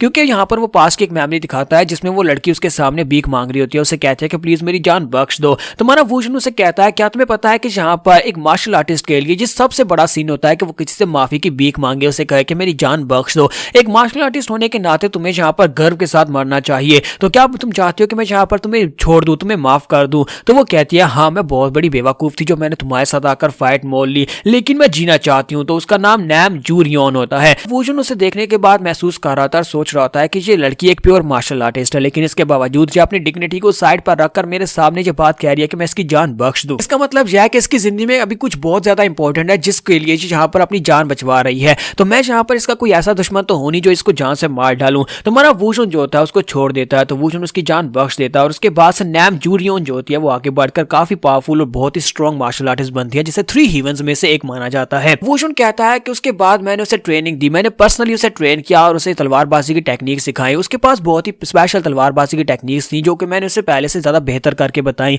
और जब वो यहाँ से जाने लगी, मुझे छोड़कर जा रही थी, उस वक्त मैंने उसे एक नाम दिया था और वो नाम नैमगुंग का था। और मुझे नहीं पता था कि आगे चलकर उसके डिसेंडेंट्स यहाँ पर नैमगुंग क्लैन के नाम से एक पूरे का पूरा क्लैन खड़ा कर देंगे। यहाँ पर जो नैमगुंग क्लैन और शुई जिस क्लैन से है ये सारे का सारा वहीं पर से नैम जूरियन से ही स्टार्ट हुआ है। और इन लोग यहाँ तक कि शुई के ग्रैंडपा को भी अपने एंसेस्टर नैम जूरियन के बारे में कुछ भी नहीं पता। वुजन कहता है कि ये बात तो बहुत ज्यादा हैरान करने वाली है कि मेरे सारे के सारे पास्ट के रिलेशनशिप जो है वो आज यहाँ पर इस दुनिया में दोबारा से मेरे सामने आ रहे हैं, क्योंकि मुझे लगता है कि मेरी किस्मत में ये लिखा हुआ था। मेरे 3 डिसाइपल से, जिनमें से एक तो नैमगुंग थी, नैमगुंग जिसकी फैमिली अभी यहाँ पर मेरे साथ रह रही है, दूसरी डीमन कर्ल की, और डीमन कर्ल के कर्ल लीडर इस वक्त मेरे घर पर रह रहे हैं, मास्टर सात डोहॉक, जो कि उनके पास स्पेशल पावर्स और साथ उनके पास जो तलवार है वो चियोन मुगवैंग की, वो भी मेरा एक डिसाइपल था। और मुझे लगता है कि इस वक्त मेरा जो तीसरा डिसाइपल है उसकी जो भी जितनी भी मार्शल आर्ट्स होंगी वो सारी की सारी वुडैंग सेक्टर के लोगों ने इनहेरिट की हैं। लगता है कि सिर्फ और सिर्फ उनसे मिलना बाकी है, और अगर वो मिल गए तो इसका मतलब यह है कि किस्मत यही चाहती थी कि हम सभी लोग एक बार दोबारा से इकट्ठे हो जाएं। साथ ही वो कहता है कि यहाँ पर सिर्फ और सिर्फ मेरे डिसाइपल्स ही दोबारा मेरे सामने नहीं आ रहे, बल्कि वो सब के सब का पास्ट का भी मेरे सामने आ रहा है, यानी कि वो डीमंस जैसे कि वो 20 ममीज और इसके अलावा बॉडी स्ट्रेंथनिंग टेक्निक और डीमन कल्ट की वो सभी टेक्निक्स, यानी कि ब्लड डीमन की वो टेक्निक्स। मुझे लगता है कि ब्लड डीमन के डिसेंडेंट्स अभी तक जिंदा है जो कि अपनी टेक्निक्स को यहाँ पर यूज कर रहे हैं। तो ये सब कुछ तो किस्मत में लिखा हुआ था, और मुझे लगता है कि इस दुनिया में दोबारा से हम सभी को वही फेस करना पड़ेगा जो 1000 साल पहले मैं फेस कर चुका हूँ। वुजन कहता है तो मुझे लगता है कि मुझे दोबारा से 1000 साल पहले वाला ruthless demon of the past बनना होगा, क्योंकि अगर यहाँ पर ये सब कुछ दोबारा से मेरे सामने आ रहा है और ब्लड डीमन भी दोबारा से मेरे सामने आ रहा है तो फिर मुझे यहाँ पर स्टेप अप तो करना ही पड़ेगा। तो यहीं पर से नेक्स्ट सीन जो होता है अगले दिन का दिखाया जाता है, जहाँ पर शुई और स्मार्टे एक दूसरे के आमने सामने होते हैं तलवारें लेकर। वो दोनों हैरान होते हैं और उसे कहते हैं कि मास्टर जी तुम क्या करवा रहे हो? तो हमारा वुजन उनसे कहता है कि तुम दोनों को फाइट करनी होगी, तुम दोनों स्पार करने वाले हो। तो वो कहता है क्या मैं इससे फाइट करूंगा? जबकि शुई से कहती है कि मैं इस बेवकूफ से फाइट क्यों करूंगी, तुम यहाँ पर इस बेवकूफ से मेरी फाइट क्यों करवा रहे हो जो कि तलवार को भी ठीक से पकड़ नहीं सकता? मैं यहाँ पर तुम्हारे साथ फाइट करना चाहती हूँ, क्या तुम मेरे साथ फाइट नहीं करोगे? तुम्हारा वुजन उसे कहता है कि नहीं, तुम इसको भी नहीं हरा सकते और तुम यहाँ पर मुझसे फाइट करने की बात कर रही हो। मुझे लगता है कि तुम्हें पहले अपने ओपोनेंट से फाइट करने से पहले उसके सामने अपना गार्ड डाउन नहीं करना चाहिए, ना ही उसे कमजोर समझना चाहिए, जैसे कि तुम यहाँ पर स्मार्टे को कमजोर समझ रही हो। मुझे लगता है कि तुम इसको उसको हरा नहीं सकती। और ये बात सुनने के बाद वो काफी गुस्सा होती है, जबकि स्माते जो होता है वो तो उसे तो बेचारे को भी तलवारबाजी के बारे में ज्यादा कुछ पता नहीं है, लेकिन वो अपनी तलवार लेकर वहां पर खड़ा होता है। इसके साथ ही बैकग्राउंड का सीन दिखाते हैं जहां पर शुई जो होती है वो वुशन के पास आती है और उसे कहती है कि मेरे साथ फाइट करो, मैं तुम्हारे साथ स्पार करके देखना चाहती हूँ कि मेरे पास कौन कौन सी तलवारबाजी की कमियां हैं। तुम्हारा वुशन उसे कहता है कि नहीं, मैं तुम्हारे साथ फाइट नहीं करूंगा क्योंकि तुम यहाँ पर मुझसे कुछ भी नहीं सीख सकती, तुम्हें जिससे फाइट करनी होगी उसके साथ मैं तुम्हें फाइट करवाता हूँ। और इसी के साथ ही वो यहाँ पर फैसला करता है कि तुम्हें यहाँ पर स्माते के साथ फाइट करनी होगी। तो यहाँ पर इन दोनों की फाइट के बाद रिजल्ट देखेंगे कि क्या होने वाला है, क्योंकि यहाँ पर अगर वुशन को बताया कि वो स्माते को नहीं हरा सकती तो वाकई में ऐसा ही होगा। हम लोग नेक्स्ट एपिसोड में देखेंगे। एपिसोड की एक्सप्लेनेशन अच्छी लगी हो तो कमेंट करके जरूर बताइएगा और वीडियो को लाइक करना मत भूलिएगा। Thank you. तो लास्ट एपिसोड के एंड पे हमने देखा था कि शुई और स्माते दोनों एक दूसरे के आमने सामने होते हैं अपनी तलवारें लेकर, जबकि शुई स्माते से फाइट नहीं करना चाहती क्योंकि उसे लगता है कि वो एक प्राउड वॉरियर है और जहां पर उसने म्यूरियम लाइन से अपने ग्रैंडफादर जो कि स्वॉर्ड एम्परर थे उनके पास से ट्रेनिंग ली है। तो हमारा वुशन उसे कहता है कि चलो फाइट करो, मुझे पता है कि तुम स्माते को नहीं हरा सकते। और इसी वजह से हमारा स्माते जो होता है वो काफी पंप अप हो जाता है। तो शुई कहती है कि बकवास बंद करो, तुम जहां पर मेरे सामने टिक भी नहीं पाओगे। लेकिन हमारा वुशन फिर से उसे कहता है कि तुम इसके सामने नहीं टिक पाओगे। स्माते भी उसे कहता है कि तुम जहां पर मुझे कमजोर मत समझो क्योंकि मैं तलवारबाजी का शहनशाह हूं और देखना मैं कितनी आसानी से तुम्हें यहाँ पर हरा दूंगा। और इसी के साथ स्विच लाकर उसे कहती है कि लगता है कि तुम मरना चाहते हो, देखो अब यहाँ पर मैं तुम्हारा क्या करती हूँ। और इसी के साथ ही वो इसके ऊपर अटैक करने के लिए आगे बढ़ने लगती है और साथ ही वुशन से कहती है कि मैं इसके ऊपर बिल्कुल भी इजी नहीं आऊंगी, यानी कि मैं तरस नहीं खाने वाली, अगर इसे कट लगता है तो लगने दो। वुशन उसे कहता है कि मुझे इस बात की परवाह नहीं है, वैसे भी तुम उसे कट लगा नहीं पाओगी। और इसी के साथ ही जो गुस्से के साथ आगे बढ़ती है और जाकर स्माते के ऊपर अटैक करना स्टार्ट करती है। और दूसरी तरफ का सीन दिखाते हैं जहां पर हमारी सोमी जो होती है वो ग्रैंडफादर के साथ जाकर मछलियां पकड़ रही होती है और यहीं पर शाम हो जाती है। और शाम के वक्त दिखाता है कि स्माते भी थक चुका होता है लेकिन स्माते की बॉडी के ऊपर एक भी कट नहीं होता। और दूसरी तरफ से शुई जो होती है वो अपनी तलवार टेक कर बैठी होती है और कहती है यहाँ पर हो क्या रहा है, मैं एक भी अटैक नहीं कर पा रही। वो मेरे सारे के सारे अटैक्स या तो ब्लॉक कर लेता है या फिर डॉज कर लेता है, लेकिन मैं उसके ऊपर अटैक क्यों नहीं कर पा रही, ऐसा कैसे हो सकता है। उस लड़के को तभी यानी तलवारबाजी सीखते हुए ज्यादा अरसा भी नहीं हुआ है, तकरीबन 1 महीना हुआ है उसे तलवारबाजी सीखते हुए, लेकिन फिर भी मैं उसे हरा नहीं पा रही, ऐसा कैसे हो सकता है। और वो फिर से बड़ी तेजी से आगे बढ़ती है और कहती है कि अब मैं इसे नहीं छोड़ूंगी। और फिर से जाकर वो तलवार टकराते हैं, जबकि ग्रैंडफादर भी वहां पर आकर खड़े हो जाते हैं। हमारा वुशन ग्रैंडफादर से कहता है क्या तुम देख रहे हो तुम्हारी पोती जहां पर बहुत ज्यादा इंपेशेंट हो रही है, यानी कि वो अपना सब्र खोती जा रही है और मुझे लगता है कि वो गुस्से में अटैक करेगी। तो उसके ग्रैंडफादर उसे कहते हैं हाँ मुझे लगता है कि वो बिल्कुल ऐसा ही करेगी। के साथ शुई वहां पर काफी ज्यादा गुस्से में हो जाती है और गुस्सा होने के बाद वो फुल स्ट्राइक के साथ फुल पावर्स के साथ अटैक करना स्टार्ट करती है। तो वो कहती है यहाँ पर ऐसा कैसे हो सकता है। असल में वो ये सोच रही होती है कि उसके सामने वाला ओपोनेंट जो है उसने तलवारबाजी कभी सीखी नहीं है और वो काफी कमजोर है, वो नौसिखिया है, इसी वजह से वो उसके ऊपर प्रॉपरली अटैक नहीं कर पा रही होती और गुस्से की वजह से और जेलसी की वजह से वो उसको नहीं मार पा रही होती। तो वो कहती है कि अब मैं यहाँ पर इसको नहीं छोड़ूंगी। इसी के साथ उसकी बॉडी से इंटरनल एनर्जी निकलती है क्योंकि स्वॉर्ड एनर्जी को यहाँ पर यूज नहीं करना था। जब वो स्वॉर्ड एनर्जी को यूज करते हुए सामने की तरफ एक स्ट्राइक लगाती है तो स्माते की बॉडी के ऊपर इस बार वाकई में कट लगता है, लेकिन स्माते जो होता है वो बड़ी तेजी के साथ उसको अवॉइड करता है क्योंकि स्माते को वुशन ने पहले कहा था कि इस दुनिया में मेरी स्पीड के बाद दूसरे नंबर पर तुम्हारी स्पीड आती है। तो शुई को लगता है कि उसने यहाँ पर स्माते को काट लगाया है, लेकिन स्माते भागता हुआ वुशन के पीछे जाकर छुप जाता है और कहता है कि ये डायन तो मुझे मारना चाहती है मास्टर, इसने मेरी बॉडी के ऊपर काट लगा दिया। यहाँ पर मास्टर के पीछे छुपने के बाद वो चिल्लाकर उसे कहता है कि बेवकूफ औरत ये तुम क्या कर रही हो, हम लोग सिर्फ और सिर्फ फ्रेंडली स्पार कर रहे थे लेकिन तुम तो मुझे मारना चाहती थी, ये चीटिंग है। तो वुशन कहता है कि तुमने बहुत अच्छा काम किया, तुमने बड़ी आसानी से उसको डॉज कर लिया। तो हमारा वुशन स्माते से कहता है कि तुम वैसे भी इस तरह की स्पारिंग से तो बिल्कुल भी नहीं मरने वाले थे और इस तरह की लड़की के हाथ से तुम कभी भी नहीं मरोगे क्योंकि इसके मूव्स बहुत ज्यादा बेकार है और इसकी तलवारबाजी बहुत ज्यादा बेकार है। और लगता है कि हमें यहाँ पर हमारे स्पार का विनर मिल गया है, स्माते ने स्पारिंग मैच को जीत लिया। और इसी के साथ ही शुई वहीं पर नीचे गिर जाती है और साथ ही रोना शुरू कर देती है और कहती है कि ऐसा कैसे हो सकता है, मैं अपनी सारी जिंदगी ट्रेनिंग करती रही, लेकिन इसके बावजूद मैं यहाँ पर स्माते को नहीं हरा सकी, इस जैसे एक छोटे से कीड़े को भी नहीं हरा पाई, मेरे लिए तो बड़ी इंसल्ट की बात है। तुम्हारा वुशन उसे कहता है कि ये छोटा सा कीड़ा जो है ये एक 3rd ग्रेड का मार्शल आर्टिस्ट है, यानी कि बहुत ही लो लेवल का मार्शल आर्टिस्ट है। अगर तुम इसको नहीं हरा सकती तो दोबारा कभी मेरे सामने मत आना और मुझे ये मत करना कि मेरे साथ तुम्हें फाइट करनी है। और फिर साथ ही वो स्माते से कहता है कि तुम यहाँ पर खड़े क्यों हो, जाओ जाकर खाना बनाओ। तो वो कहता है हाँ मास्टर मैं आ रहा हूँ, मैं भी जाकर खाना बनाता हूँ। जबकि शुई अभी वहां पर बैठी जो होती है वो रो रही होती है और कहती है कि यहाँ पर जो सब कुछ हुआ क्या। और इसी के साथ ही नेक्स्ट सीन जो होता है हमें डीमन कल्ट के लोगों का दिखाया जाता है, जहां पर डीमन कल्ट का एडवाइजर जो होता है वो कुछ डेड बॉडीज को देखने के लिए आता है। डीमन कल्ट के कुछ लोगों को मार दिया गया होता है और सभी लोग ममीफाइड हालत में वहां पर पड़े होते हैं। तो एडवाइजर जो होता है वहां पर उनको चेक कर रहा था, जबकि उसका एक साथी उसके साथ होता है तो वो उसे कहता है कि सर यहाँ पर कोई भी ऐसे फाइट के निशान नहीं मिले जैसे कि यहाँ पर स्ट्रगल किया गया हो या फिर किसी ने यहाँ पर अटैक करके इन सभी को पूरी तरह से मारा हो। सभी की बॉडीज इस तरह है जैसे ये इनको मम्मी बना दिया गया, इनकी बॉडी के अंदर से इनकी सोल या फिर इनके पूरे के पूरे ब्लड को सक कर लिया गया हो। तो ये देखकर एडवाइजर वहां पर हिसाब लगा रहा था कि आखिर ऐसा कैसे हो सकता है कि स्ट्रगल के निशान नहीं है। ऐसे लगता है जैसे इन सभी लोगों को यहाँ पर स्ट्रगल करने का मौका ही ना मिला हो, यानी फाइट बैक करने का मौका ही ना मिला हो। जहां पर जो खड़े थे उसी जगह के ऊपर इनकी सारी पावर सक हो गई। तो ये सब कुछ सोचने के बाद काफी हैरान हो रहा था क्या डीमन कल्ट के लोगों के साथ ये कौन कर सकता है। तकरीबन 20 से भी ज्यादा लोग ऐसे हैं जो कि ममीफाइड हालत में यहाँ पर मिले हैं। जब वो वहां पर इसी बारे में सोच रहा था तो उसी के साथ उसका साथी जो होता है वहां पर बोलना बंद कर देता है क्योंकि किसी ने उसके सर के ऊपर आकर हाथ रखा होता है। तो इस बात से वो काफी हैरान होता है। तो जिस बंदे ने उसके सर के ऊपर हाथ रखा होता है उसने उसकी गर्दन को दूसरी तरफ मोड़ दिया होता है और उस बेचारे को चीख मारने का मौका भी नहीं मिलता और उसके सर को पकड़ने के साथ ही वो उसका सर गर्दन से अलग कर देता है अपने हाथ के साथ ही, यानी सिर्फ अपनी ब्रूटल स्ट्रेंथ को यूज करते हुए। और दूसरा बंदा यानी जो एडवाइजर होता है उसे कहता है कौन हो तुम और तुम्हें मुझसे क्या चाहिए। तो उसके सामने आते ही वो उसे कहता है मेरे सामने अपने घुटने टेको। तो इसी के साथ एडवाइजर उसके सामने अपने घुटने टेक देता है क्योंकि उसकी बॉडी से जबरदस्त प्रेशर निकल रहा था और वो उस प्रेशर के सामने टेक नहीं पाता और वो उसके सामने खड़े होकर उसे कहता है कि आज के बाद से मैं तुम सभी लोगों का मास्टर हूँ, डीमन कल्ट आज के बाद से मेरे अंडर है। साथ ही वहां पर वो बहुत ही डेविलिश से स्माइल भी देता है। तो ये जो बंदा है ये ब्लड स्टॉर्म सैक्रेड डीमन है। इसके बारे में पहले एक बार बताया जा चुका है जहां पर मुग वैंग ने 3 रात तक ब्लड विंड डीमन के साथ फाइट की थी।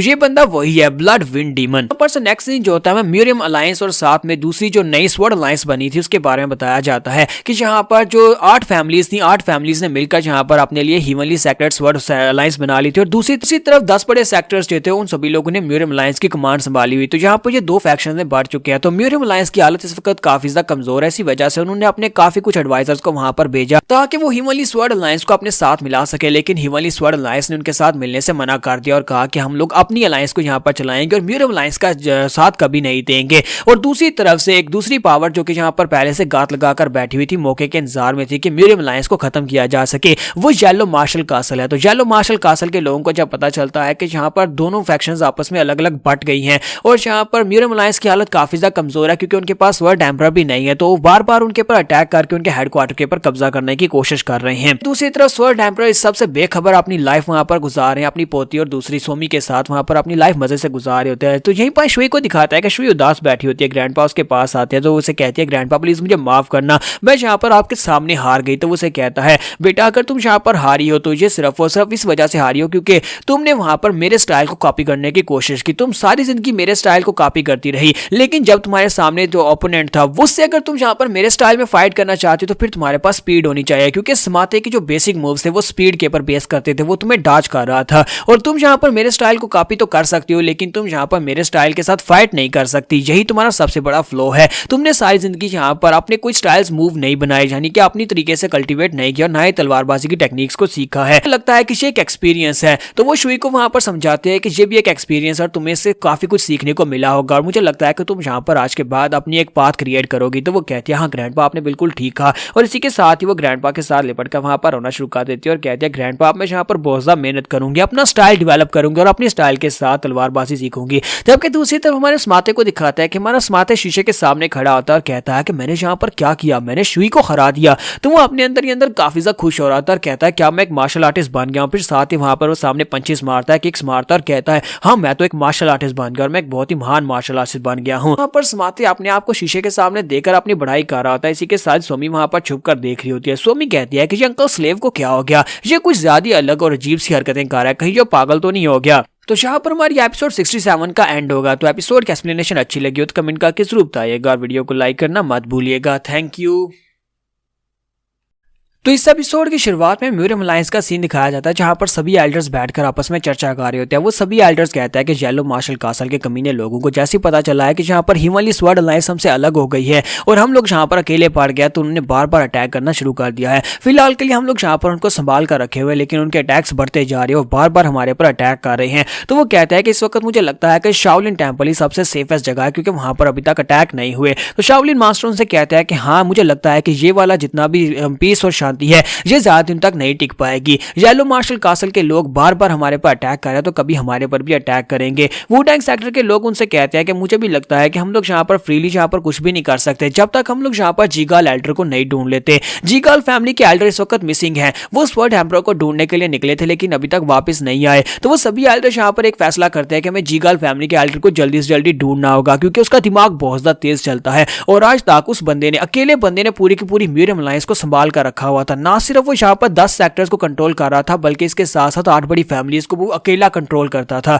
इसी वजह से अगर जीगाल फैमिली का एडवाइजर यानी उनका जो पैट्रियार्च है वो मिल जाता है और हमारा एडवाइजर बन जाता है तब हमारी म्यूरियम अलायंस के पास सर्वाइव करने का एक चांस होगा। तभी एल्डर्स यहाँ पर फैसला कर लेते हैं कि हमें जल्दी से जल्दी जीगाल फैमिली के एल्डर को ढूंढना होगा। तो नेक्स्ट सीन जो होता है वो शुई का दिखाया जाता है। तो शुई कहते हैं ग्रैंडपा क्या वाकई में वापस नहीं जाने वाले? तो ग्रैंडपा कहते हैं हाँ मुझे लगता है कि मुझे वापस नहीं जाना चाहिए। मैंने अपना माइंड बना लिया, अब मैं यहीं पर रहूंगा। मैं अलायंस का लीडर नहीं रहा और वैसे मेरा एक बाजू कट चुका है तो मैं वहां पर जाकर करूंगा क्या? तो शुई उसे कहती है लेकिन ग्रैंडपा आपके वापस जाने की वजह से एक काम हो सकता है कि यहाँ पर जो मुख्तलिफ फैक्शंस आपस में बढ़ चुकी हैं वो सारी फिर से म्यूरियम अलायंस का हिस्सा बन जाएंगे, सभी एक साथ जुड़ जाएंगी। क्योंकि आपको पता है कि स्वर्ड एम्परर की जगह अभी भी खाली है, म्यूरियम अलायंस में उस पोजीशन के ऊपर कोई भी नहीं बैठा हुआ। तो ग्रैंडपा उसे कहते हैं कि नहीं मैं वहां पर नहीं जाना चाहता, मैं यहाँ पर काफी ज्यादा खुश हूँ, अपने बचे कुछ जिंदगी के दिन मैं यहीं पर गुजारना चाहता हूँ। मुझे लगता है कि तुम्हें जाकर खुद अपना रास्ता चूज करना चाहिए, तुम खुद यहाँ पर फैसला करो कि तुम क्या करना चाहती हो। तो शुई कहती है कि ग्रैंडपा मुझे लगता है कि म्यूरियम अलायंस यहाँ पर एक और वंडरफुल मार्शल आर्टिस्ट को खोने वाली है। तो ग्रैंडपा से कहता है कि इस बात का क्या मतलब है, क्या तुम भी यहीं पर रहने वाली हो?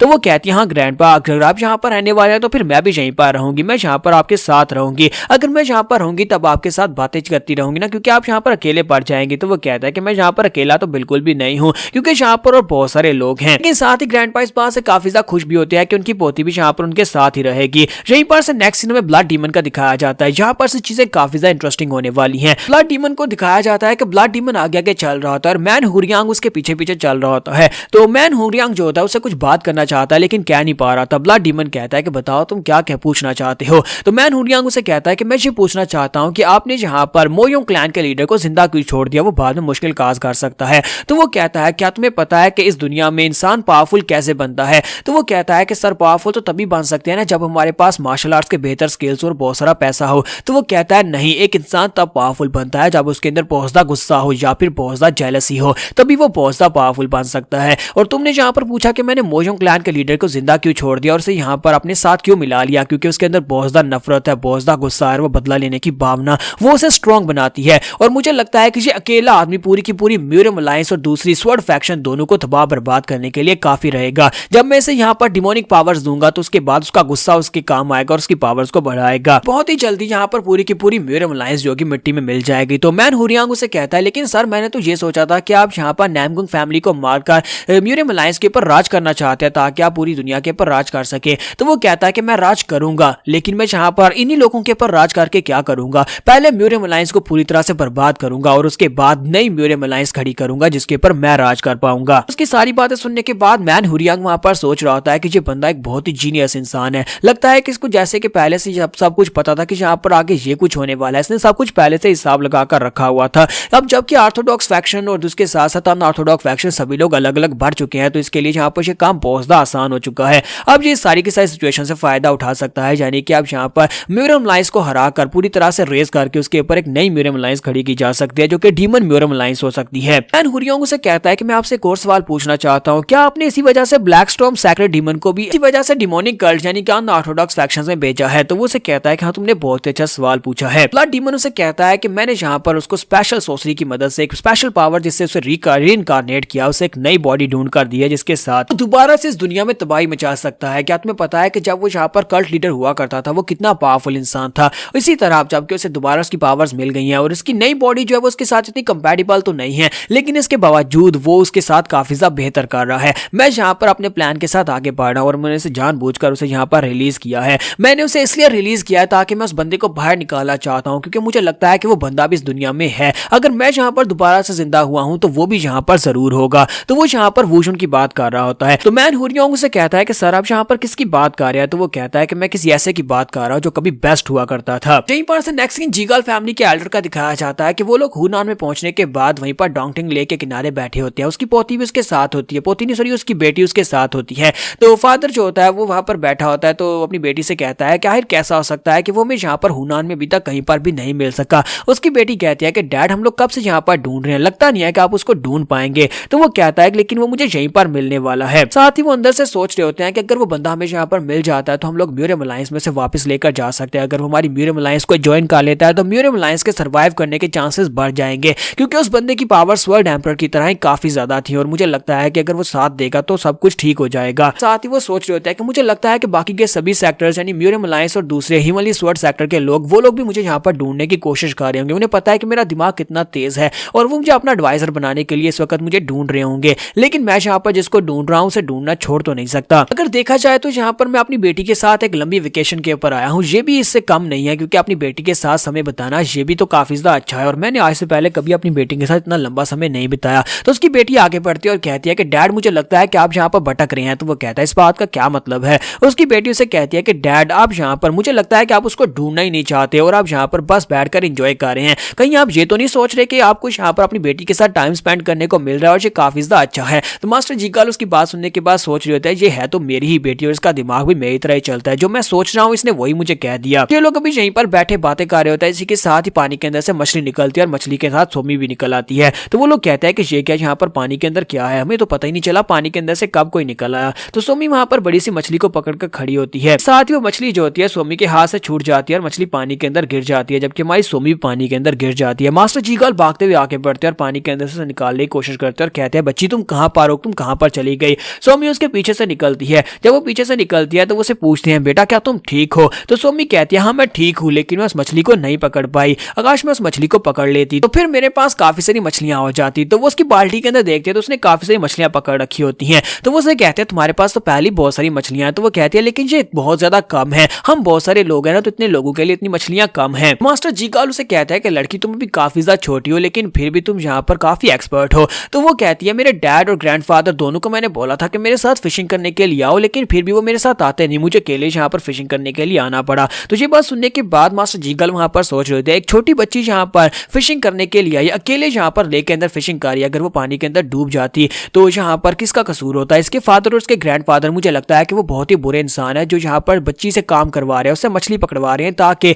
उसके लिए ये खाना लेकर जा सके। मुझे लगता है कि मुझे जाकर उनको सबक सिखाना चाहिए। तो मास्टर जीकाल यहाँ पर टोटली गलत समझ रहे होते हैं, उन्हें लगता है कि यहाँ पर बच्ची के साथ जुल्म हो रहा है। तो वो उसे कहते हैं क्या हम तुम्हारे डैड से जाकर मिल सकते हैं, मुझे उनके साथ जाकर कुछ बात करनी है। तो यहाँ पर हम लोग अपनी एपिसोड 68 का एंड करेंगे और नेक्स्ट एपिसोड में देखेंगे कि आगे क्या होने वाला है। एपिसोड की एक्सप्लेनेशन अच्छी लगी हो तो कमेंट करके जरूर बताइएगा और वीडियो को लाइक करना मत भूलिएगा। Thank you.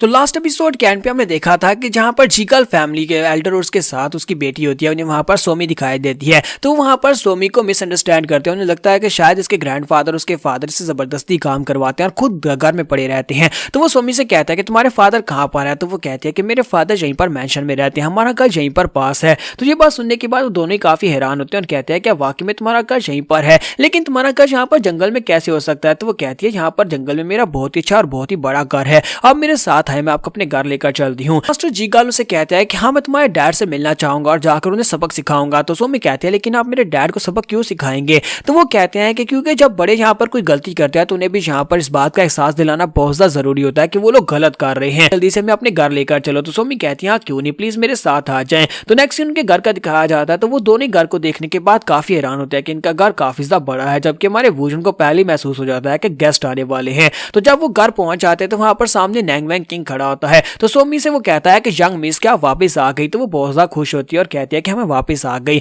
और वो उससे पूछता है कि ये दोनों कौन है। तो वो कहती है ये गेस्ट हैं जो डैड से मिलने के लिए आए हैं। तो इसी के साथ ही नैंग वैंग किंग उसे उठा लेता है और कहता है कि चलो हम लोग आगे चलते हैं और वो दोनों वहां पर से आगे चल पड़ते हैं, जबकि उन मेहमानों को भी अपने साथ लेकर चलते हैं। वहां पर मास्टर जीकाल जो सब कुछ देखते हैं और सोच रहे होते हैं कि यहाँ पर क्या हो रहा है। ये नौकर जो है यहाँ पर इसको यंग मिस कह रहा है, इसका मतलब ये है कि ये सिर्फ और सिर्फ एक स्पॉइल्ड ब्रैड है जो खुद वहां पर मछली पकड़ने के लिए गई थी। मैंने इस बात को गलत समझ लिया, इसके पेरेंट्स जबरदस्ती से काम नहीं करवाते। फिर साथ ही वो कहता है कितना बड़ा मैनर जंगल में कहां से आया। साथ ही वो स्माते की तरफ देखता है तो वो झाड़ू फेर आता है। वो कहता है कि इसे देखकर ही पता चलता है कि ये एक मार्शल आर्टिस्ट है। साइड के ऊपर उसे ग्रैंडपा भी दिखाई देता है जो वहां पर से भागकर जा रहे होते हैं, क्योंकि वो वहां पर से छुप कर जा रहे होते हैं। उसकी बैग की तरफ देखकर कहता है कि मुझे ये बुढ़ा आदमी कुछ पहचाना सा लगता है। फिर साथ ही वो आगे बढ़ता है और कहता है कि ये किसका घर हो सकता है। तो सामने वूजन खड़ा आता है और उसे कहता है कि बिना परमिशन के मेरे घर में आने की हिम्मत कैसे हुई, तुम लोग कौन हो। मास्टर जीकाल उसे कहते हैं क्या तुम उस बच्ची के फादर ग्रैंडफादर हो। साथ ही वो उसको पहचान लेते हैं और कहते हैं कि ये तो वही बंदा है। तो लकीली हमें वो बंदा मिल ही गया, ये वही बंदा है जिसने उस दिन हमारी जान बचाई थी। इस बात से काफी ज्यादा खुश होती है कि फाइनली उन्हें जहाँ पर जब बंदा मिल गया तो वो उसे कहते हैं कि तुम तो वही हो ना। जबकि वूजन कहता है क्या मैं तुम्हें जानता हूँ। तो मास्टर जीगाल कहता है मुझे लगा ही था कि ये हमें भूल चुका होगा, ये तो मुझे भूल गया है। तो मास्टर जीगाल उसे अपना नाम बताता है कि मेरा नाम जीगाल वून है। तुम्हारा वूजन उसे अपना नाम बताता है। उसे कहता है कि मैं यहाँ पर तुम्हें ढूंढ रहा था। वूजन कहता है कि क्यों, तुम मुझे यहाँ पर क्यों ढूंढ रहे थे। फिर साथ ही वूजन कहता है कि अगर तुमने यहाँ पर मुझे एक अच्छी रीजन नहीं दी कि तुम मुझे क्यों ढूंढ रहे थे, यहाँ पर क्यों आए हो, तो चुपचाप यहाँ से वापस चले जाओ क्योंकि तुम्हारा यहाँ पर कोई भी काम नहीं है और मैं तुम्हें यहाँ पर वेलकम कर सकता हूँ। ऐसी माना वूजन वहां पर से पीछे की तरफ मुड़ जाता है तो मास्टर जीगाल आगे बढ़ते हैं, उसका बाजू पकड़ते हैं और कहते हैं कि जरा रुको तो सही, देखो मैं तुम्हारे लिए क्या लेकर आया हूँ।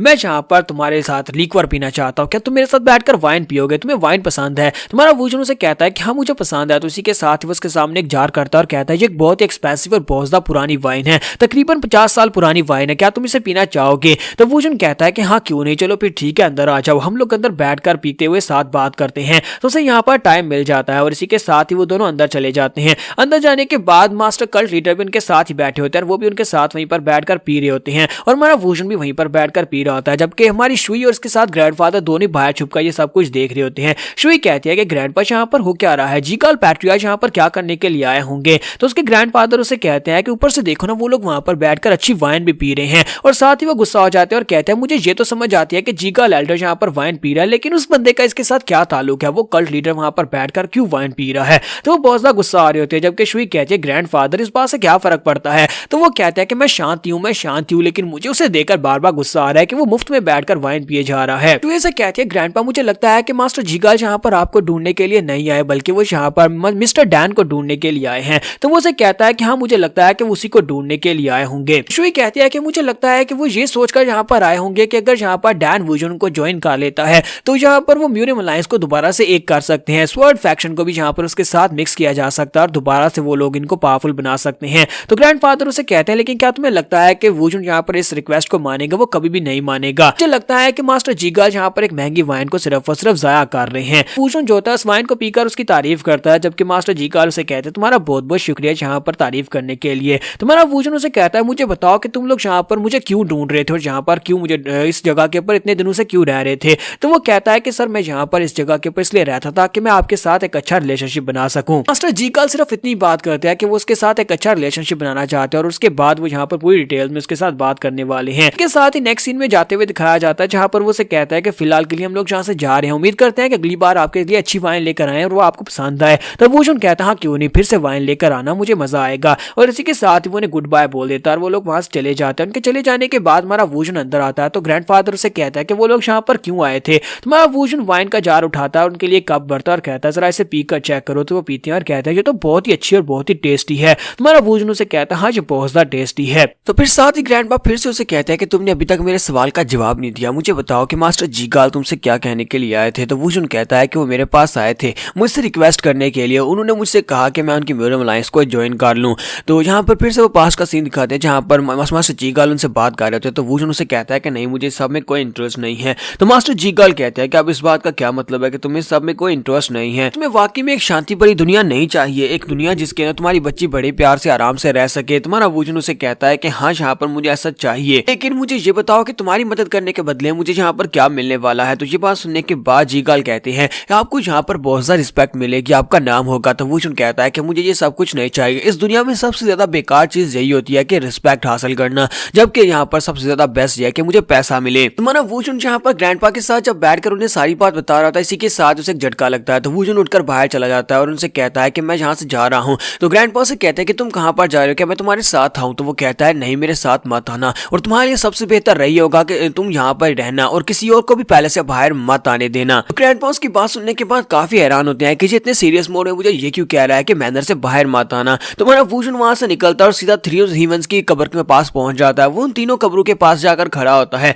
तो जैसे ही हमारा वूजन वहां पर खड़ा होता है तो उसी के साथ ही उसे पीछे से आवाज आती है। तो कोई उसे कहता है तो क्या यही है, क्या यही है। तो फाइनली यहाँ पर मुझे तीनों हीवंस की कब्रें मिल ही गई जिनको तुमने यहाँ पर बना रखा है, लेकिन मैंने कभी ये नहीं सोचा था कि 1000 साल गुजरने के बाद मैं यहाँ पर दोबारा तुम्हें देख पाऊंगा। तो हमारा वूजन उसे कहता है कि मुझे लगा ही था, जब मैंने वहां पर वो सारी की सारी सोसरी और सारी की सारी ब्लड डीमन की टेक्निक्स को देखा तो मुझे लगा ही था कि यहाँ पर कोई ना कोई ऐसा डिसेंडेंट तो अभी तक जिंदा है जो कि इन सभी टेक्निक्स को यूज कर रहा है और इन सभी को सिखा रहा है। तो ब्लड डीमन फाइनली तुम यहाँ पर अपीयर हो ही गए। साथ ही मानव वोजन उसे कहता है कि मुझे अच्छी तरह से याद है कि लास्ट टाइम मैंने तुम्हारा सर काट कर 2 हिस्सों में कर दिया था, लेकिन अब यहाँ पर तुम मेरे सामने जिंदा कैसे खड़े हो, ये सब कुछ कैसे हो गया। लेकिन ये इतना बुरा नहीं है क्योंकि मैं यहाँ पर बहुत ज्यादा बोर हो रहा था। मैं 1000 साल के बाद यहाँ पर उठा और मेरे जानने वाला कोई भी नहीं था, लेकिन अब फाइनली यहाँ पर तुम हो जो कि मुझे जानते हो, अच्छी तरह से जानते हो। मुझे लगता है कि दोबारा तुम्हारे सर को 2 हिस्सों में काटने में मुझे बहुत ज्यादा मजा आने वाला है। तो ब्लड डीमन उसे कहता है कि तुमने यहाँ पर मेरा दिल तोड़ दिया। मैं तो यहाँ पर इतने सालों के बाद तुमसे मिलने के लिए आया हूँ और तुम यहाँ पर मुझसे ये कह रहे हो कि तुम दोबारा से मेरा सर काटना चाहते हो, लेकिन तुम काफी ज्यादा इंटरेस्टिंग हो, आज भी नहीं बदले। 1000 साल पहले जो तुम्हारा एटीट्यूड था आज बिल्कुल वैसा ही है। इसी वजह से तो मैंने यहाँ पर वो वाली स्पेशल टेक्निक बनाई थी, हीवन डिफाइंग आर्ट बनाई थी। एक ऐसी टेक्निक जिसके मरने के बाद मैं यहाँ पर दोबारा से रीइंकार्नेट हो सकता हूँ। एक ऐसी टेक्निक जिसमें मैंने अपनी सोल को प्रिजर्व कर लिया था। तुम्हारे हाथों से मरने के बाद मैंने अपनी सोल को एक दूसरी बॉडी के अंदर डाला, लेकिन मुझे पूरे 1000 साल लगे यहाँ पर अपने लिए एक परफेक्ट बॉडी ढूंढने के लिए। जब मुझे यहाँ पर परफेक्ट बॉडी मिली तो अब मैं यहाँ पर तुम्हारे सामने खड़ा हूँ। क्या तुम्हें पता है कि इस रिचुअल को, इस स्पेशल टेक्निक को परफॉर्म करने के लिए मुझे कितना बड़ा सैक्रिफाइस देना पड़ा। मुझे इसके लिए पूरे 500 फीमेल और 500 मेल बच्चों की कुर्बानी देनी पड़ी, तब जाकर मुझे ये सूटेबल बॉडी मिल पाई है और मैं दोबारा इस दुनिया में रिवाइव हो सका हूँ। अरे वोजन को इस बात से काफी बड़ा झटका लगता है कि इस कमीने आदमी ने यहाँ पर पूरे 1000 बच्चों की कुर्बानी देकर अपनी बॉडी को दोबारा हासिल कर लिया है। यहाँ पर हम लोग अपनी एपिसोड 69 का एंड करेंगे और नेक्स्ट एपिसोड में देखेंगे क्या हमारा वोजन फिर से यहाँ पर ब्लड डीमन को हरा पाएगा या नहीं। तो एपिसोड की एक्सप्लेनेशन अच्छी लगी हो तो कमेंट करके जरूर बताइएगा और वीडियो को लाइक करना मत भूलिएगा। Thank you. तो लास्ट एपिसोड कैन पे हमने देखा था कि हमारे वुजुन का सामना फाइनली यहाँ पर ब्लड डीमन के साथ हो जाता है। तो ब्लड डीमन उसे बताता है कि उसने यहाँ पर पूरे 1000 बच्चों की कुर्बानी दी है, तब जाकर उसे यहाँ पर एक सूटेबल बॉडी मिल सकी जिसमें वो दोबारा से अपने आप को रिवाइव कर पाया। तुम्हारा वुजुन उसकी बातें सुनने के बाद काफी हैरान हो रहा है। इसी के साथ ही वो आगे बढ़ता जाकर उसके पास से वाइन लेकर उनके सामने डालता और कहता है देखो तो जरा यहाँ पर क्या हो रहा है। ये सभी के सभी वो सेजीज हैं, यानी जिनको हीवनली मार्शल मास्टर्स कहा जाता था। हीवनली स्काइज वो तीनों यहाँ पर मर चुके हैं, 1000 साल गुजर चुके हैं, लेकिन तुम अभी तक यहाँ पर और मैं भी अभी तक यहाँ पर हूँ। हम दोनों की किस्मत में ये लिखा हुआ था कि हम दोनों यहाँ पर एक दूसरे से दोबारा मिले। मुझे ये बताओ कि अब तुम यहाँ पर क्या सोचते हो, क्या तुम ब्लड डीमन को दोबारा से रोकोगे। तुम्हारा वुजुन उसे कहता है कि इस बात का क्या मतलब है। तो वो उसे कहता है कि मैं यहाँ पर इस बारे में सोच रहा था कि तुम्हारा यहाँ पर इस दुनिया में दोबारा से रिपेयर होना ये कोई आम सी बात नहीं है, क्योंकि यहाँ पर ऐसा तो नहीं हो सकता कि अचानक से उस डोंगटेंग लेक के अंदर तुम्हारे ऊपर जो सील लगाई गई थी वो आइस की सील अचानक से हट गई और तुम बाहर आ गए और सेम टाइम के पर मैं भी यहाँ पर एक परफेक्ट बॉडी लेकर रिवाइव हो गया हूँ। तो तुम्हें क्या लगता है कि ये बिल्कुल यहाँ पर कोइंसिडेंस है या फिर तुम्हें लगता है कि उन सेजिस ने,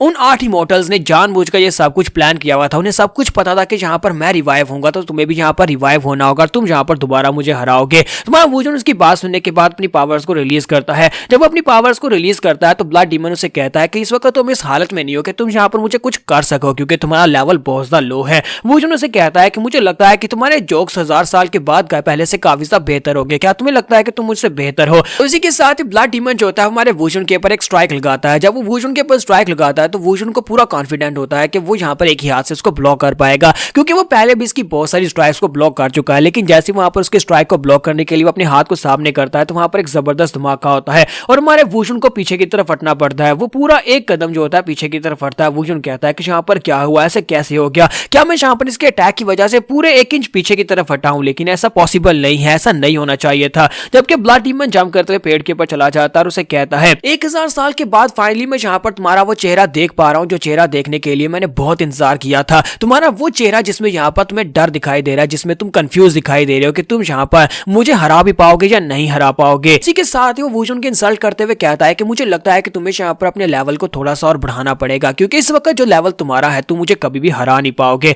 तुम्हारा वुजुन उसे कहता है कि अपनी बकवास बंद करो, मैं यहाँ पर तुम्हें हरा सकता हूँ। जबकि ब्लड डीमन से कहता है कि ये तो मैं यहाँ पर डिसाइड करूंगा कि हम दोनों में से बेस्ट कौन है। जब हम दोनों आखिरी बार फाइट करेंगे तो हम दोनों में से ये डिसाइड होगा कि इस वक्त इस दुनिया में सबसे बेस्ट कौन है। लेकिन मैं तुम्हें बता दूं इस सब का फैसला सिर्फ और सिर्फ हम दोनों की फाइट से नहीं होगा, बल्कि इस पूरी दुनिया को इसका हमेशा भुगतना पड़ेगा। इस दुनिया में इस वक्त ऑर्थोडॉक्स, अनऑर्थोडॉक्स और इसके साथ साथ डिमोनिक कल्ट जितने भी सेक्टर्स हैं वो सारे के सारे सेक्टर्स जो हैं वो एक बार तो यहाँ पर मिट्टी में मिलेंगे, क्योंकि मैं उन सभी को तबाह बर्बाद कर दूंगा। और उसके बाद जब हम दोनों आमने सामने होंगे तब यहाँ पर फैसला होगा दोनों में से बेस्ट कौन है। इसके साथ ही हमारा वुजुन जो था गुस्से के साथ अपनी तलवार के ऊपर हाथ रखता है तो ब्लड डीमन उसे कहता है लगता है कि मैंने यहाँ पर तुम्हारे ब्लड को भी पंप कर दिया, जिसकी वजह से अब तुम्हें काफी गुस्सा आ रहा होगा। तुम्हारा वूजन बड़ी तेजी के साथ उसके ऊपर अटैक करके गुजर जाता है। वो एक फ्लैश की स्पीड से उसकी बॉडी को काट कर आगे गुजर जाता है। तो उसके अटैक की वजह से वहां पर उसकी बॉडी सेंटर से दो हिस्सों में कट जाती है, लेकिन इसी के साथ उसकी बॉडी वापस से वहीं पर जुड़ जाती है जहां पर से कटी थी। ब्लड डीमन उसे कहता है कि मुझे लगता है कि हम दोनों की किस्मत में लिखा हुआ है एक दूसरे को मारना, या तुम मेरे हाथ से मरोगे या फिर मैं तुम्हारे हाथ से मरूंगा। लेकिन जाने से पहले मैं यहाँ पर तुम्हें एक इन्फॉर्मेशन दे देता हूँ, मैंने डिवाइन ब्लैक विंड डीमन को भी अनलिश कर दिया है। मैंने उसे यहाँ पर एक परफेक्ट बॉडी दी और उसे दोबारा से रिवाइव कर दिया है,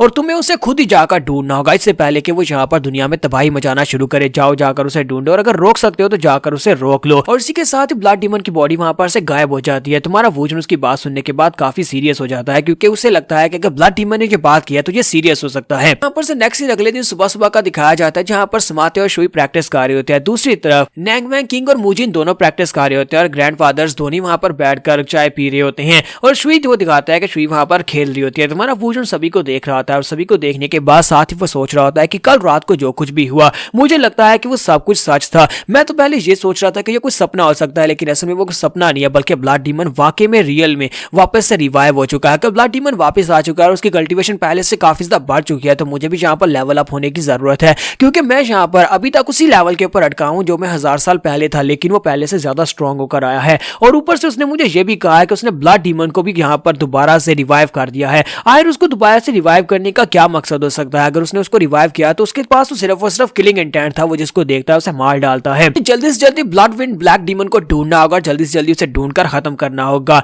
और इसी के साथ ही हमारा वूजन जो होता है वो ग्रैंडपा के पास आता है और उसे कहता है कि मुझे एक बात तो बताओ कि हमारे सेंट्रल प्लेन में सबसे ज्यादा पैसा किसके पास है? तो ग्रैंडपा उसकी बात सुनने के बाद कहता है कि इस वक्त सबसे ज्यादा पैसा जो है वो एक बंदे के पास है जिसका नाम मैन हुरियोंग है। मैन हुरियोंग एक बिजनेस चलाता है जिसे गोल्ड कंपनी कहते हैं। वो गोल्ड कंपनी के नाम से बहुत सारा पैसा छापता है, यानी कि उसकी शॉप्स हैं आसपास के पूरे सेंट्रल प्लेन एरिया के ऊपर उसकी शॉप्स फैली हुई है, जहां पर सबसे ज्यादा माल उसकी शॉप्स के ऊपर बिकता है। इसी वजह से वो एक बहुत ही बड़ा बिजनेस टाइकून है। क्योंकि उसके पास ज्यादा पैसा है तो वो बहुत सारी ऑर्गेनाइजेशन को अपनी उंगलियों के ऊपर नचाता है, बहुत सारी ऑर्गेनाइजेशन को वो फंडिंग करता है, जिसकी वजह से वो लोग हमेशा उसके पास उसकी बात मानने के लिए तैयार रहते हैं। इसका मतलब यह है कि जिसके पास ज्यादा पैसा है वही यहाँ पर सबसे पावरफुल है। वूजन उसकी बात सुनने के बाद सोच रहा होता है, तो मुझे लगा ही था कि यहाँ पर जितना पैसा होगा उतने हम लोग ज्यादा पावरफुल होंगे। वूजन से कहता है कि मुझे एक बात तो बताओ कि ये गोल्डन कंपनी एक महीने में कितना कमाती है? तो ग्रैंडपा उसे कहता है कि तुम इस बारे में क्यों जानना चाहते हो? यार तुम यहाँ पर अचानक से बिजनेस में इंटरेस्ट क्यों ले रहे हो? क्या तुम यहाँ पर अपने लिए कोई शॉप ओपन करना चाहते हो? पर तुम्हें देखकर लगता नहीं है कि तुम कोई शॉप ओपन कर पाओगे, क्योंकि तुम एक बिजनेसमैन टाइप के बंदे तो बिल्कुल भी नहीं हो। तुम एक मार्शल आर्टिस्ट हो और एक शॉप ओपन करना तुम्हारे लिए बिल्कुल बेकार है। तुम्हें तो ये भी नहीं पता कि माल कहाँ से लेकर आना और उसे बेचना कहाँ पर है। मेरी मानो तो तुम यहाँ पर इस बारे में भूल ही जाओ, ये तुम्हारे पास की बात नहीं है। तुम्हारा वूजन उसकी बातें सुनने के बाद कहता है ठीक है तुम्हारा बहुत ही शुक्रिया, और पीछे की तरफ मुड़ जाता है। जबकि ग्रैंडपा से कहते हैं कि यार मेरी बात को दिल पे मत लो, लेकिन फिर से कहूंगा कि ये तुम्हारे पास की बात नहीं है, तुम शॉप्स को ओपन करके उनको रन नहीं कर सकते। इसी के साथ ही हमारा वूजन से कहता है अच्छा ठीक है ना, बस इस टॉपिक को क्लोज करो। फिर साथ ही वो दूसरे ग्रैंडपा ग्रैब से कहता है डीमन कल्ट लीडर मुझे एक बात तो बताओ, क्या तुम्हारी अपने कल्ट के साथ कोई राब्ता हो रहा है? क्या उनके साथ कोई बातचीत हो रही है? कल्ट लीडर से कहता है कि मुझे अपने कल्ट की फिलहाल के लिए कोई फिक्र नहीं है, वैसे मैं जल्दी वापस जाने वाला हूँ, लेकिन मुझे हर रोज उनके पास से कोई ना कोई मैसेज मिलता रहता है, यानी कि मुझे पता है कि वहां पर क्या चल रहा है।